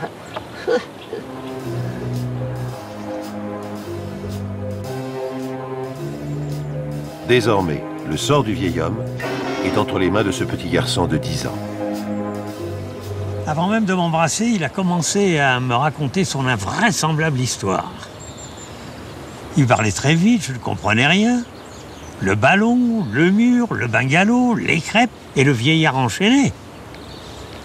Un vrai délire d'enfant. Mais quand je lui ai décrit le jardin de la voisine, là, il a commencé à me prendre un peu plus au sérieux. Mais il fallait encore parlementer quelques bonnes minutes pour qu'il se décide enfin de me suivre moi jusqu'au mur. Je me souviens, il disait sur le chemin, « Mais qu'est-ce que tu me fais faire ?» Et je me trouve là à escalader un amas de pierres, à ramper entre les sapins.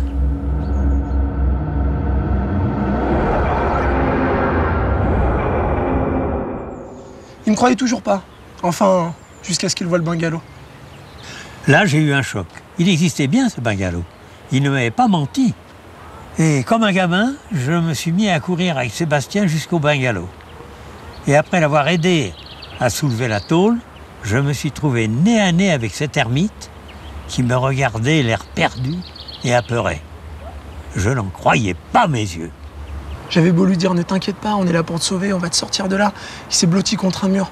Après quelques minutes de discussion, il a enfin décidé de s'approcher et comme la première fois que je l'ai vu, je lui ai touché les mains. Et là, c'était gagné. C'est de cette manière que Sébastien et son grand-père Ernest ont pu libérer Georges, reclus depuis 25 ans dans le sordide bungalow de Geneviève V, dans le fond de son luxueux jardin. Mais enfin, Quelle faute cet ancien jardinier, un peu simple d'esprit, a-t-il commise pour mériter un châtiment pareil? Quel crime crapuleux a-t-il perpétré pour être puni aussi durement? Aucun. Sa tortionnaire l'avait séquestré dans le but de lui soutirer sa pension mensuelle, 3000 francs, que le facteur remettait à la riche et perverse vieille dame, persuadée bien sûr qu'il serait remis en main propre à leur destinataire. Aujourd'hui, Geneviève V est décédée après avoir passé 5 ans en prison. Et Georges finit ses jours dans la quiétude d'une maison de retraite. Quant au ballon rouge, il trône comme un trophée dans la chambre de Sébastien. L'étudiant d'aujourd'hui ne s'en est plus jamais servi. Il se contente de le regarder de temps en temps, d'un petit air songeur.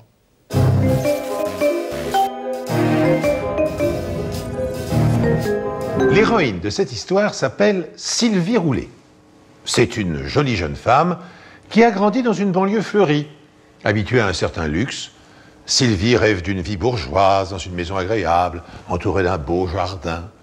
Elle rêve surtout d'un mari grand et fort qui la protégerait et lui ferait découvrir le monde, car elle a la passion des voyages, mais seule, elle n'ose pas. Et oui, c'est ainsi, Sylvie Roulet a besoin qu'on la dirige, qu'on lui prenne la main. Pour elle, l'égalité de l'homme et de la femme n'a aucun sens dans un ménage, ou du moins. Elle n'a pas envie de travailler, elle veut rester au foyer, faire la cuisine, s'occuper de ses enfants, tandis que son mari se chargera de faire vivre la famille. Sur le plan intellectuel, elle est loin d'être sotte et elle ne manque pas de culture, mais elle est, comment dire, un peu fantasque, imprévisible. C'est une femme enfant, pour employer l'expression consacrée. Il lui arrive de faire preuve de légèreté, de commettre des bourdes qu'elle regrette aussitôt après, et elle est si charmante qu'on lui pardonne à chaque fois. C'est âgé de 25 ans que Sylvie, qui s'était jusque-là laissée porter par les événements, prend pour la première fois de sa vie une grande initiative. Les rares rencontres qu'elle fait dans le milieu qu'elle fréquente ne lui convenant pas et estimant qu'il est grand temps de se marier, elle s'adresse à une agence matrimoniale. L'homme avec lequel on la met en relation s'appelle Émile Ladozy. Il est entrepreneur dans une carrière en région parisienne. Ils échangent des lettres, puis ils multiplient les rencontres, le charme opère et très vite, ils décident de vivre ensemble. Émile lui propose de s'installer dans sa grande maison. Voici donc Sylvie qui quitte tout pour le rejoindre. Pour elle, c'est la vie qui commence avec ses découvertes, ses imprévus et peut-être aussi ses dangers. Je vous propose de retrouver Nicolas, mon enquêteur, qui est allé à la rencontre des témoins de cette étonnante histoire.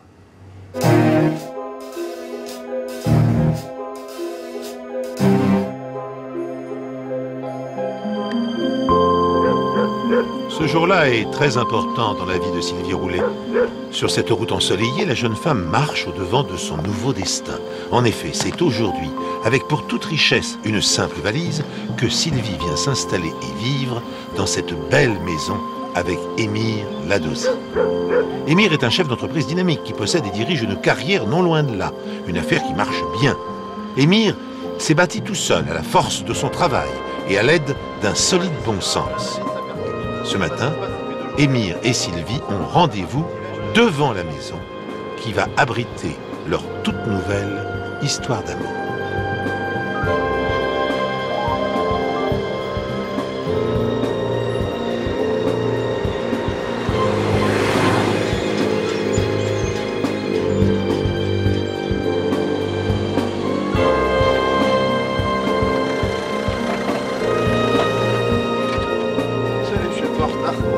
Le grand jour est enfin arrivé. Après quelques rendez-vous où ils se sont plu, Sylvie s'est enfin décidée à quitter sa mère pour la première fois de sa vie, pour venir s'installer avec Émile, cet homme qu'elle ne connaît pas, ou peu.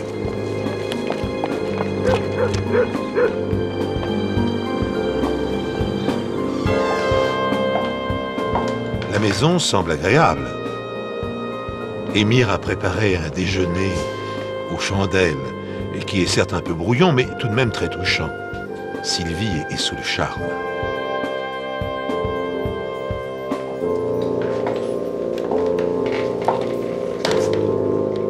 Mais la vision du salon qui porte les traces du quotidien d'un célibataire endurci laisse présager d'une vie moins luxueuse que ne l'avait imaginé Sylvie. Mais, qu'à cela ne tienne, elle ne va tout de même pas se laisser démoraliser par de si petits détails.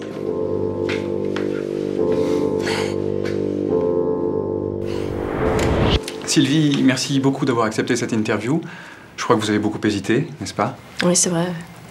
Alors, avant que vous nous parliez du couple assez étonnant que vous formiez avec votre mari, je crois que vous me parliez de votre enfance. Mon père est mort quand j'avais 3 ans. Et maman m'a beaucoup couvée parce que j'étais une enfant assez chétive. En fait, j'avais eu un problème à la colonne et j'ai dû subir 4 opérations avant l'âge de 14 ans. Donc j'ai eu une scolarité assez chaotique, du coup, on va dire. Donc en épousant Émir, vous cherchiez quelqu'un de stable, de solide, qui vous materne, en quelque sorte. Oui, et qui me fasse voyager. Moi, j'en rêvais. Et en fait, j'étais quelqu'un qui avait peur de tout. Et en même temps, j'avais une idée très précise du profil d'homme que je cherchais. Vous avez donc fait appel à une agence spécialisée? Oui, une agence matrimoniale. Oui. En fait, moi, je vivais dans un coin où il n'y avait pas beaucoup de monde, donc c'était plus facile. Et ils m'ont trouvé la perle rare. 98% de concordance selon leur logiciel. En quelques semaines, Sylvie a pris possession de la maison. Elle l'a rangée, nettoyée et même transformée. Et maintenant, elle s'y sent chez elle. Émir, lui, est comblé. Sylvie est cette femme simple qu'il recherchait. Pose ton balai, ferme les yeux. J'ai une surprise pour toi. C'est quoi? Ah bah si je te le dis, c'est plus une surprise. Mets tes mains dans tes yeux. C'est quelque chose à manger? Non. Tatin.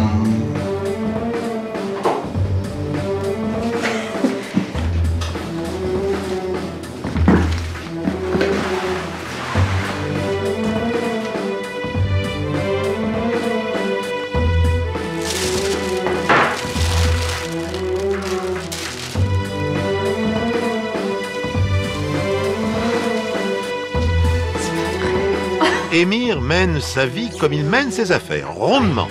Sylvie est aux anges. Elle aime qu'on décide pour elle. Et donc, vous avez fait un beau mariage? Enfin, c'est l'agence qui a tout organisé. Bah, vous savez, Émir n'avait pas beaucoup de famille, donc on n'était pas très nombreux. Enfin, on a quand même dansé, hein. C'est quoi? Et la vie reprend, simple et tranquille. Émir part tôt le matin avec la voiture et travaille beaucoup. Il rentre tard tous les soirs et Sylvie se retrouve seule dans sa grande maison pendant de longues et interminables journées. Ça attend pas, le boulot. Je suis passée à l'agence de voyage tout à l'heure. Ils font une super promo. Et vous êtes parti en voyage de noces? Non. Moi, j'aurais vraiment aimé partir, mais avec le travail d'Émir, c'était pas possible.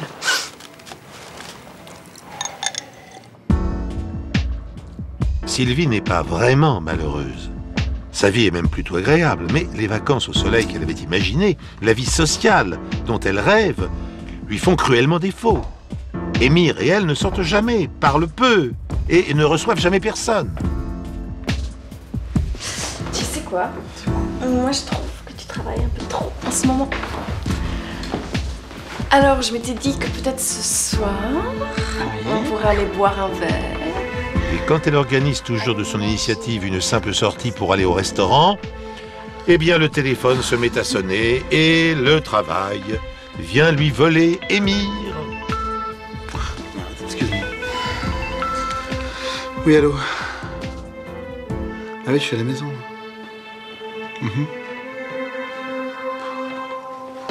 Ok, j'arrive tout de suite. J'arrive, c'est bon. Excuse-moi. Je suis désolé, faut vraiment que j'y aille.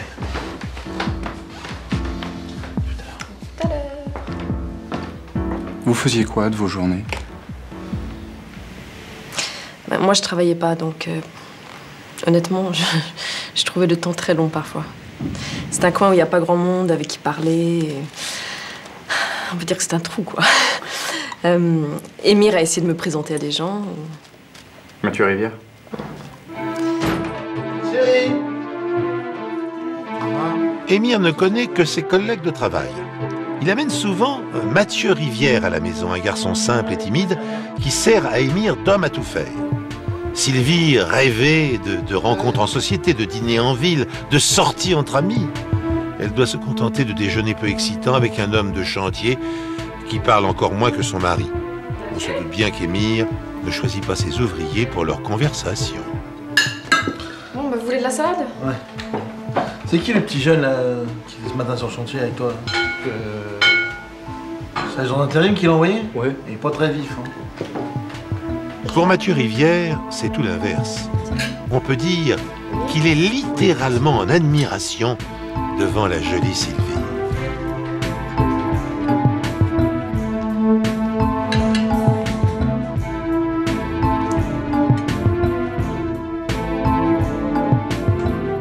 Mais c'était pas des rencontres comme ça dont j'avais envie. C'est à ce moment-là que je me suis rendu compte qu'il fallait que je change de tactique. De tactique? Ouais. Vous savez, si je voulais être satisfaite, on va dire. En épousant Émir, Sylvie avait une idée en tête, celle de faire des voyages avec son mari.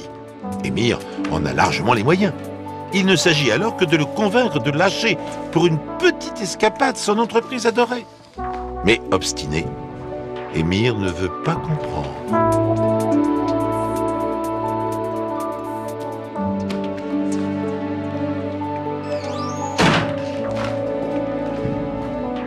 Les mois passent, identiques. Mais Sylvie ne lâche pas son rêve de voyage, de palmier. Elle veut coûte que coûte entraîner Émir dans des vacances au soleil qui les sortiront enfin de cette vie qu'elle commence à trouver grise, étriquée, morne et pour tout dire, déprimante.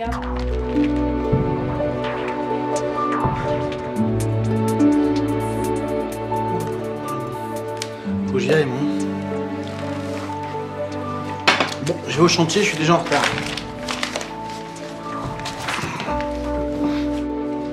Laisse-moi, ma chérie.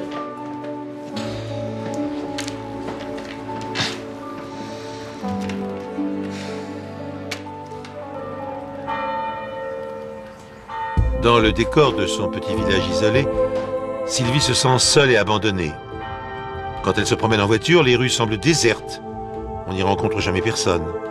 Personne à qui parler, personne à qui se plaindre, personne avec qui échanger, personne d'intéressant.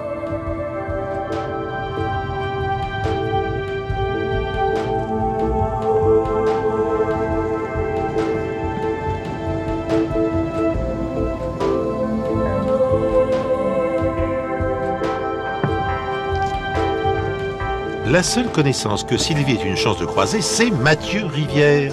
Ce garçon tellement naïf qu'il en paraît presque simplé. Prochain garage, s'il vous plaît. Oui, allez, monte.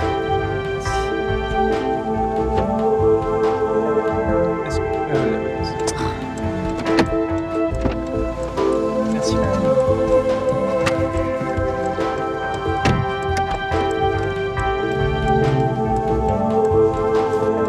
Ça va bien? Oui, sauf que là, du coup, je suis en retard. Comment va ta maman? Maman va très bien, merci. Tu habites toujours chez elle? Oui.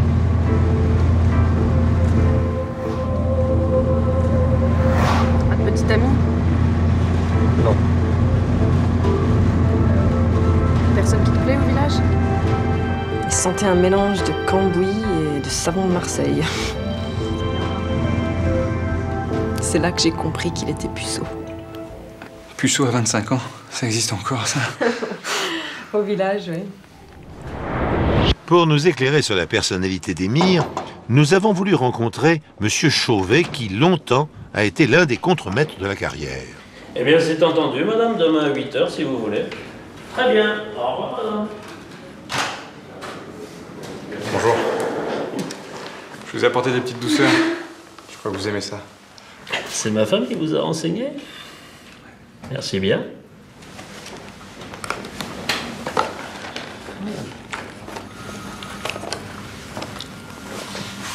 Pouvez-vous me parler un peu d'Émir Ladozy? J'aimerais savoir quel genre d'homme c'était. C'est-à-dire qu'à l'époque, j'étais encore contremaître à la carrière. Ladozy venait de racheter l'affaire. Émir, c'était surtout un gros bosseur, puis un pro, super pro. Quand on l'a vu arriver, on était content avec les gars. Il était efficace, précis, vous voyez. Avec un gars comme ça, il fallait que ça marche. Vous avez assisté à son mariage? Oui, bon, ça a été très simple. Sa femme, c'était autre chose. On sentait bien qu'elle n'était pas heureuse ici. On voyait que le couple allait se disloquer. Le problème, la Dosie, il savait pas parler aux femmes. C'était une jolie femme. Elle devait attirer les regards des hommes, non? Ouais. Objectivement, la patronne était une très belle femme. Tous les gars la regardaient. Surtout le petit Mathieu. Pauvre gars. En effet, Mathieu Rivière, jeune homme qui habite toujours chez sa mère, s'est entiché de Sylvie. Dès qu'il a un moment, il la suit, l'épie, l'observe. Elle est devenue son obsession.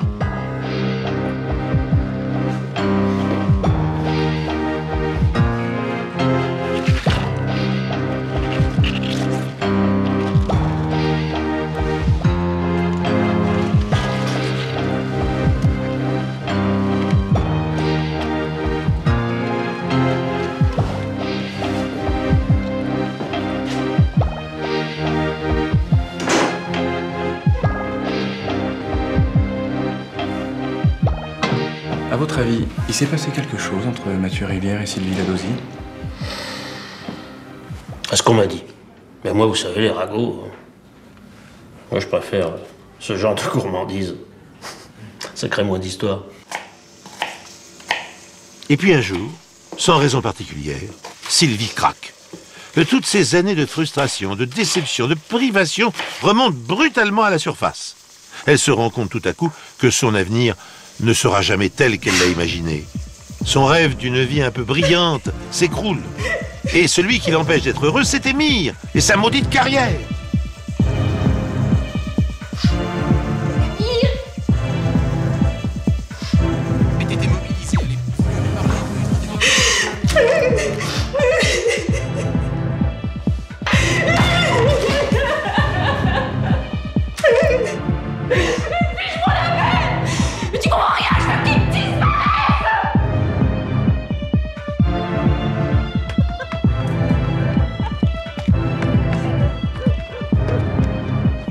Ce jour-là, en entendant Sylvie souhaiter la disparition de son mari, Mathieu Rivière est bouleversé. Il suit la femme qu'il admire, la femme qu'il aime plus que tout. Il veut la secourir, la protéger, lui venir en aide.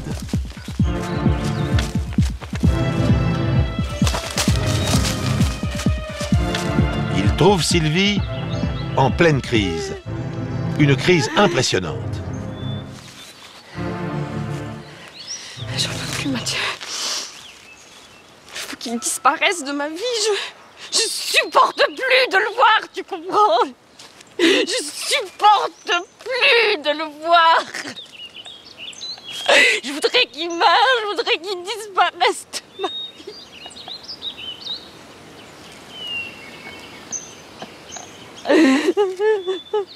Je ferais n'importe quoi. Vous vous souvenez d'avoir vu Mathieu Rivière ce jour-là? Je sais pas. C'était l'heure de midi, moi j'étais parti déjeuner, comme tout le monde. Lui, il avait déjà dû partir, parce que sa mère l'attendait tous les jours à midi pétante. Ce jour-là, Mathieu s'en va d'un pas déterminé. Sylvie ne sait pas encore que, sans le vouloir, elle vient de mettre en péril la vie de son mari.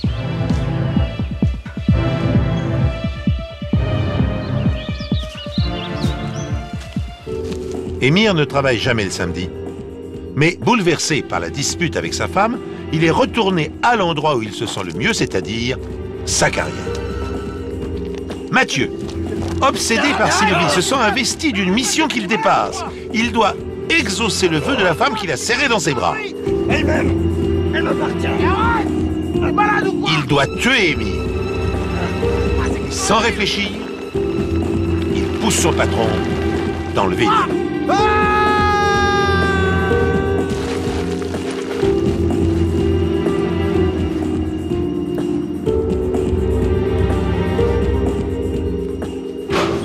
Émir ?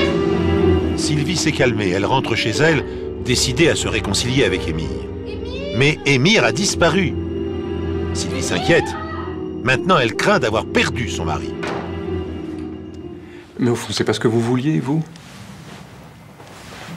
Ben non. Non.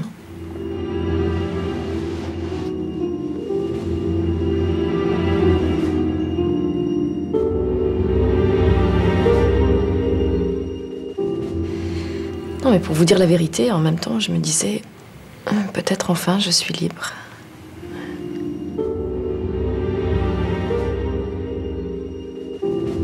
L'après-midi et une partie de la soirée sont passées. Sylvie a attendu, mais Émir n'est pas rentré. Mais bon, j'ai fini par appeler la police. J'ai eu un inspecteur au bout du fil, l'inspecteur Marty. Il m'a dit, vous inquiétez pas, ma petite dame, il va rentrer, votre mari, vous inquiétez pas. Du coup, moi, je me suis dit, peut-être que j'avais tout rêvé, peut-être que, effectivement, Émir allait rentrer, il allait déposer ses bottes dans l'entrée, s'affaler sur le canapé, allumer sa petite télé, comme d'habitude. Il est 21h, coup de téléphone, c'est Madame Ladozie. Ah bon, d'accord, il n'était pas rentré de l'après-midi. Mais bon, c'est un chef d'entreprise. Alors, entre les clients, les fournisseurs, il y a toujours quelque chose. Magali? Et puis, entre nous, avec sa femme, à cette époque-là, c'était pas le grand amour. Je suppose que vous le savez. Ouais. Merci.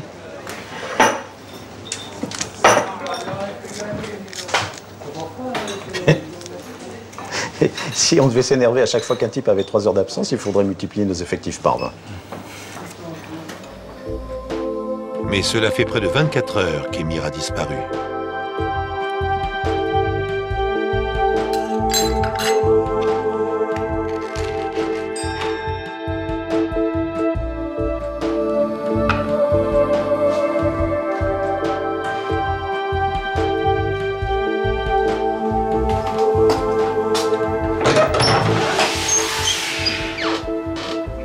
Lorsque Mathieu sonne à la porte, vous réagissez comment? J'étais très surprise de voir Mathieu, là. Il m'annonce qu'il a tué Émir et qu'Émir est bel et bien mort. J'étais glacée. Mais vous lui avez quand même parlé de votre désir de voir disparaître votre mari. Je me demande vraiment ce qui lui a pris de me prendre au mot. Attendez, d'accord, j'étais pas très heureuse dans cette maison, mais on a quand même le droit de péter un câble sans que ça vire au drame. S'il te plaît.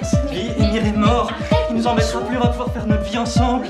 Mathieu Rivière est devenu un homme dangereux, un meurtrier dépassé par ses pulsions. C'est ce que tu voulais. Mais Mathieu, je vais appeler la police. Oui, il est incroyable, vous auriez dû le voir. C'était... Il voulait me prendre dans ses bras. Il me regardait d'un air hébété en me disant qu'on allait partir faire une vie ensemble. Je comprenais rien du tout. Et physiquement, il vous plaisait pas du tout? Mathieu? Ah non, pas du tout. Écoutez, moi, je le considérais même pas comme un homme. Non, pour moi, c'était un gamin qui travaillait pour mon mari, c'est tout. Je veux dire, j'avais quand même pas épousé un entrepreneur pour partir avec un puceau qui sent le savon.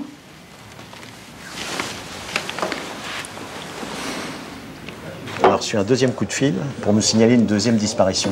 C'était Madame Rivière qui appelait pour dire qu'elle avait retrouvé la chambre de son fils complètement vidée. D'abord, qu'est-ce que vous voulez que je lui dise à cette pauvre dame? Mathieu, il avait 25 ans, il était majeur. Vous avez pensé qu'il avait fait une fugue? Ah oui, j'étais pas inquiet. Par contre, pour la dosie, il y a des collègues qui disaient qu'il tenait beaucoup trop à sa poupée, il disait, pour aller voir ailleurs. Bon, en l'occurrence, ils n'avaient pas tort. Et à aucun moment, vous avez pensé que ces deux disparitions pouvaient être liées? Ben non, on n'avait aucun indice pour penser à ça. Et puis l'urgence, c'était la dosie. Alors j'ai lancé des recherches, et puis on est venu sur place enquêter avec une équipe à la Carrière. Et pour Mathieu Rivière? Ouais, je me suis dit que pour une fois qu'il quittait les jupes de sa mère, ça pouvait lui faire que du bien. Mais lâche-moi! Si ça t'appelle la police, on dirait que tu es pour toi.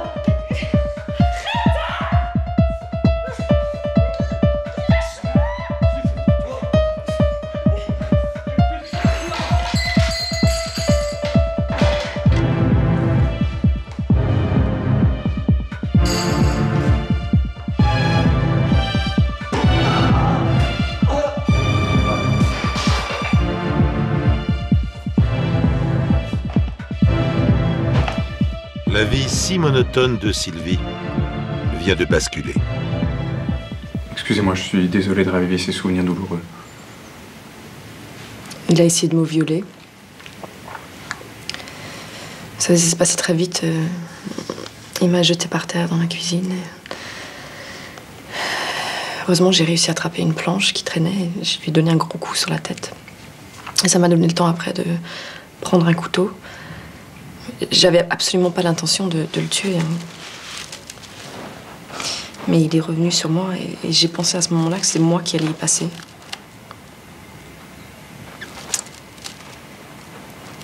Et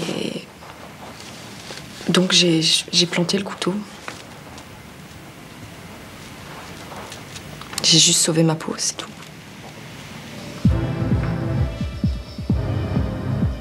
Après le premier choc, Sylvie se ressaisit.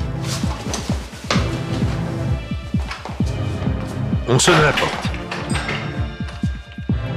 Elle décide de ne rien dire.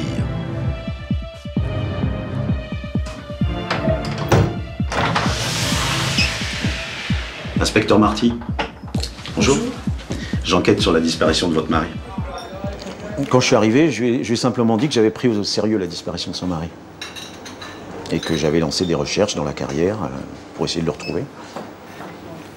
L'inspecteur Marty ne s'est douté de rien? Il n'a rien vu? Vous deviez être bouleversé quand même. Oui, j'avais surtout peur qu'il aille chercher Mathieu un peu partout. Et en fait, il m'a surtout parlé d'Émir. Et Madame Ladosier, elle a réagi comment? Elle avait l'air inquiète. Mais vous savez ce que je me suis dit à ce moment-là? Tout ce qu'on racontait sur cette femme-là, c'était des conneries. Elle l'aimait vraiment, son mari. Ah, au fait, vous n'auriez pas vu Mathieu Rivière? Mathieu Rivière? Je fais l'étonner. Et je dis pourquoi? Quand j'ai appris que Mathieu Rivière avait disparu, elle m'a dit qu'ils étaient peut-être ensemble. Et vous en pensiez quoi? Ils étaient souvent ensemble. Mathieu Rivière, c'était l'homme à tout faire du patron. Sylvie ne perd pas une minute. Elle décide d'effacer toute trace du passage de Mathieu.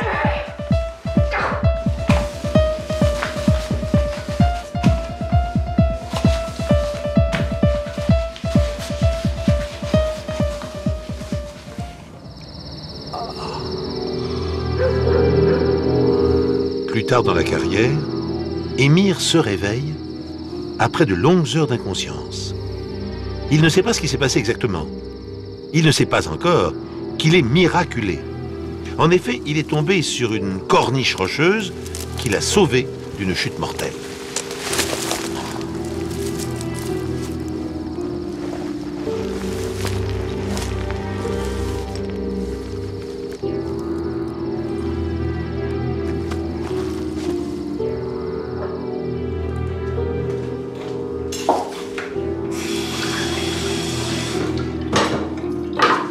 Sylvie s'apprête à partir quand la police sonne de nouveau à sa porte.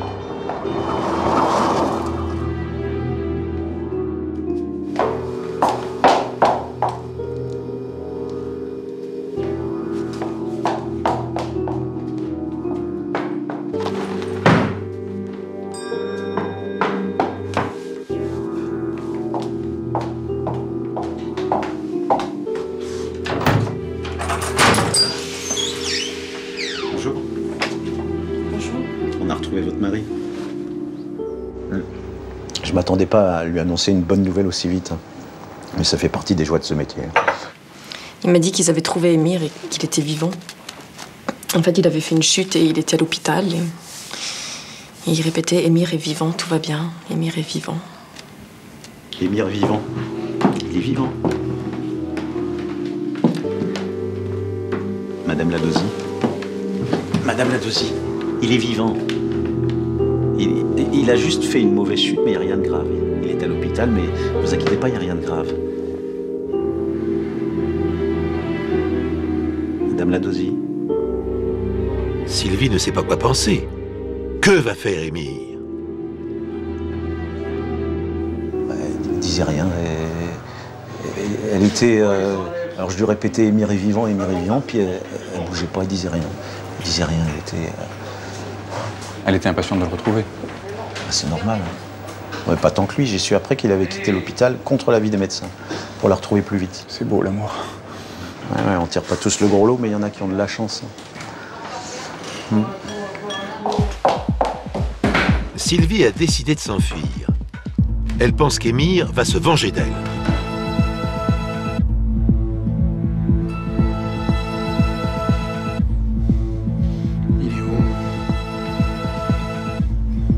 Il est derrière le canapé.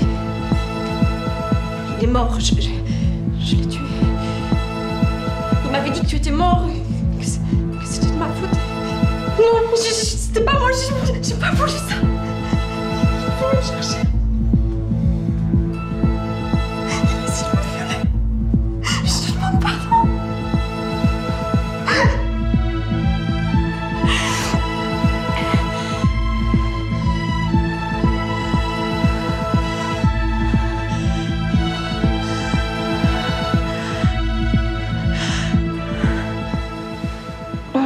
Vous savez, j'ai eu très peur quand il est rentré. J'ai eu peur qu'il m'en veuille. Oui, donc j'étais plutôt soulagée. Et finalement, Émir a tout pris en main. Il a décidé qu'il fallait qu'on cache le corps.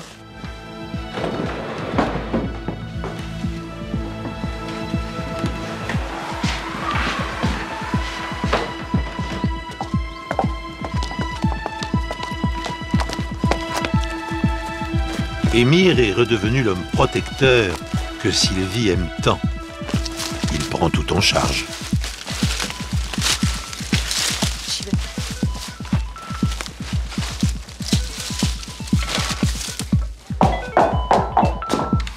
Allô?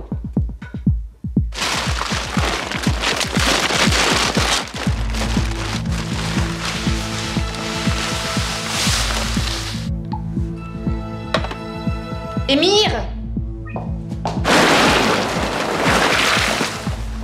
Émir! La police arrive! Alors, qu'est-ce que vous avez fait? Ben, on l'a fait vite.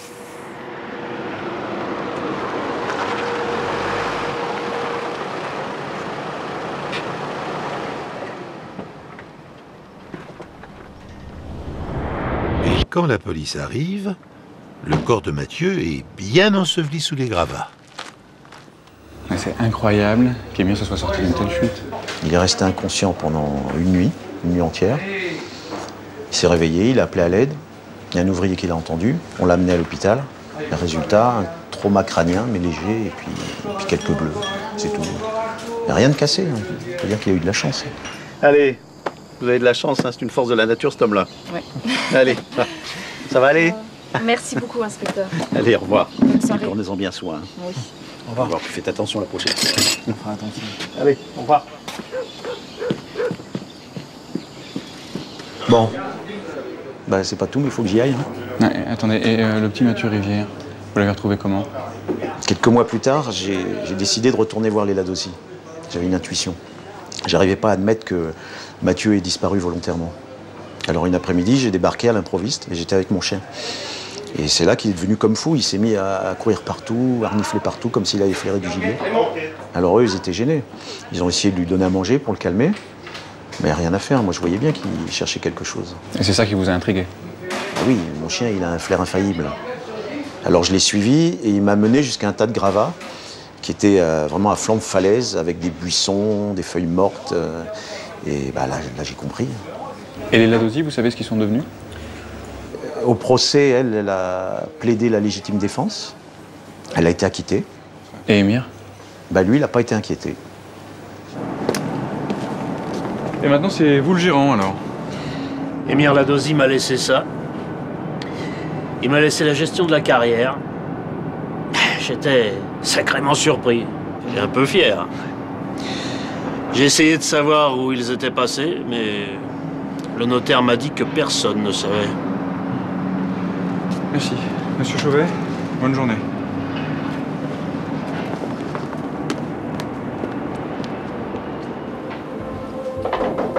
Entre!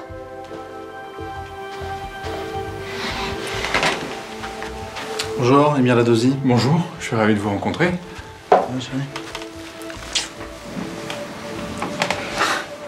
Ah mais j'aimerais beaucoup avoir votre version des faits. Vous avez dû traverser des moments difficiles avec Sylvie. Vous savez, depuis, on a beaucoup parlé. C'est important d'écouter les femmes dans un couple. Oui? Très important.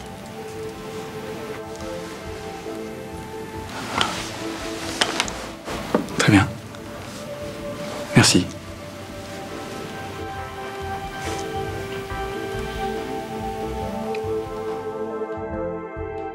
Aujourd'hui, Sylvie a enfin trouvé le calme et le bonheur. Mais le moins qu'on puisse dire, c'est que cela ne s'est pas fait tout seul. Manquer de provoquer la mort de celui qu'on aime en parlant imprudemment.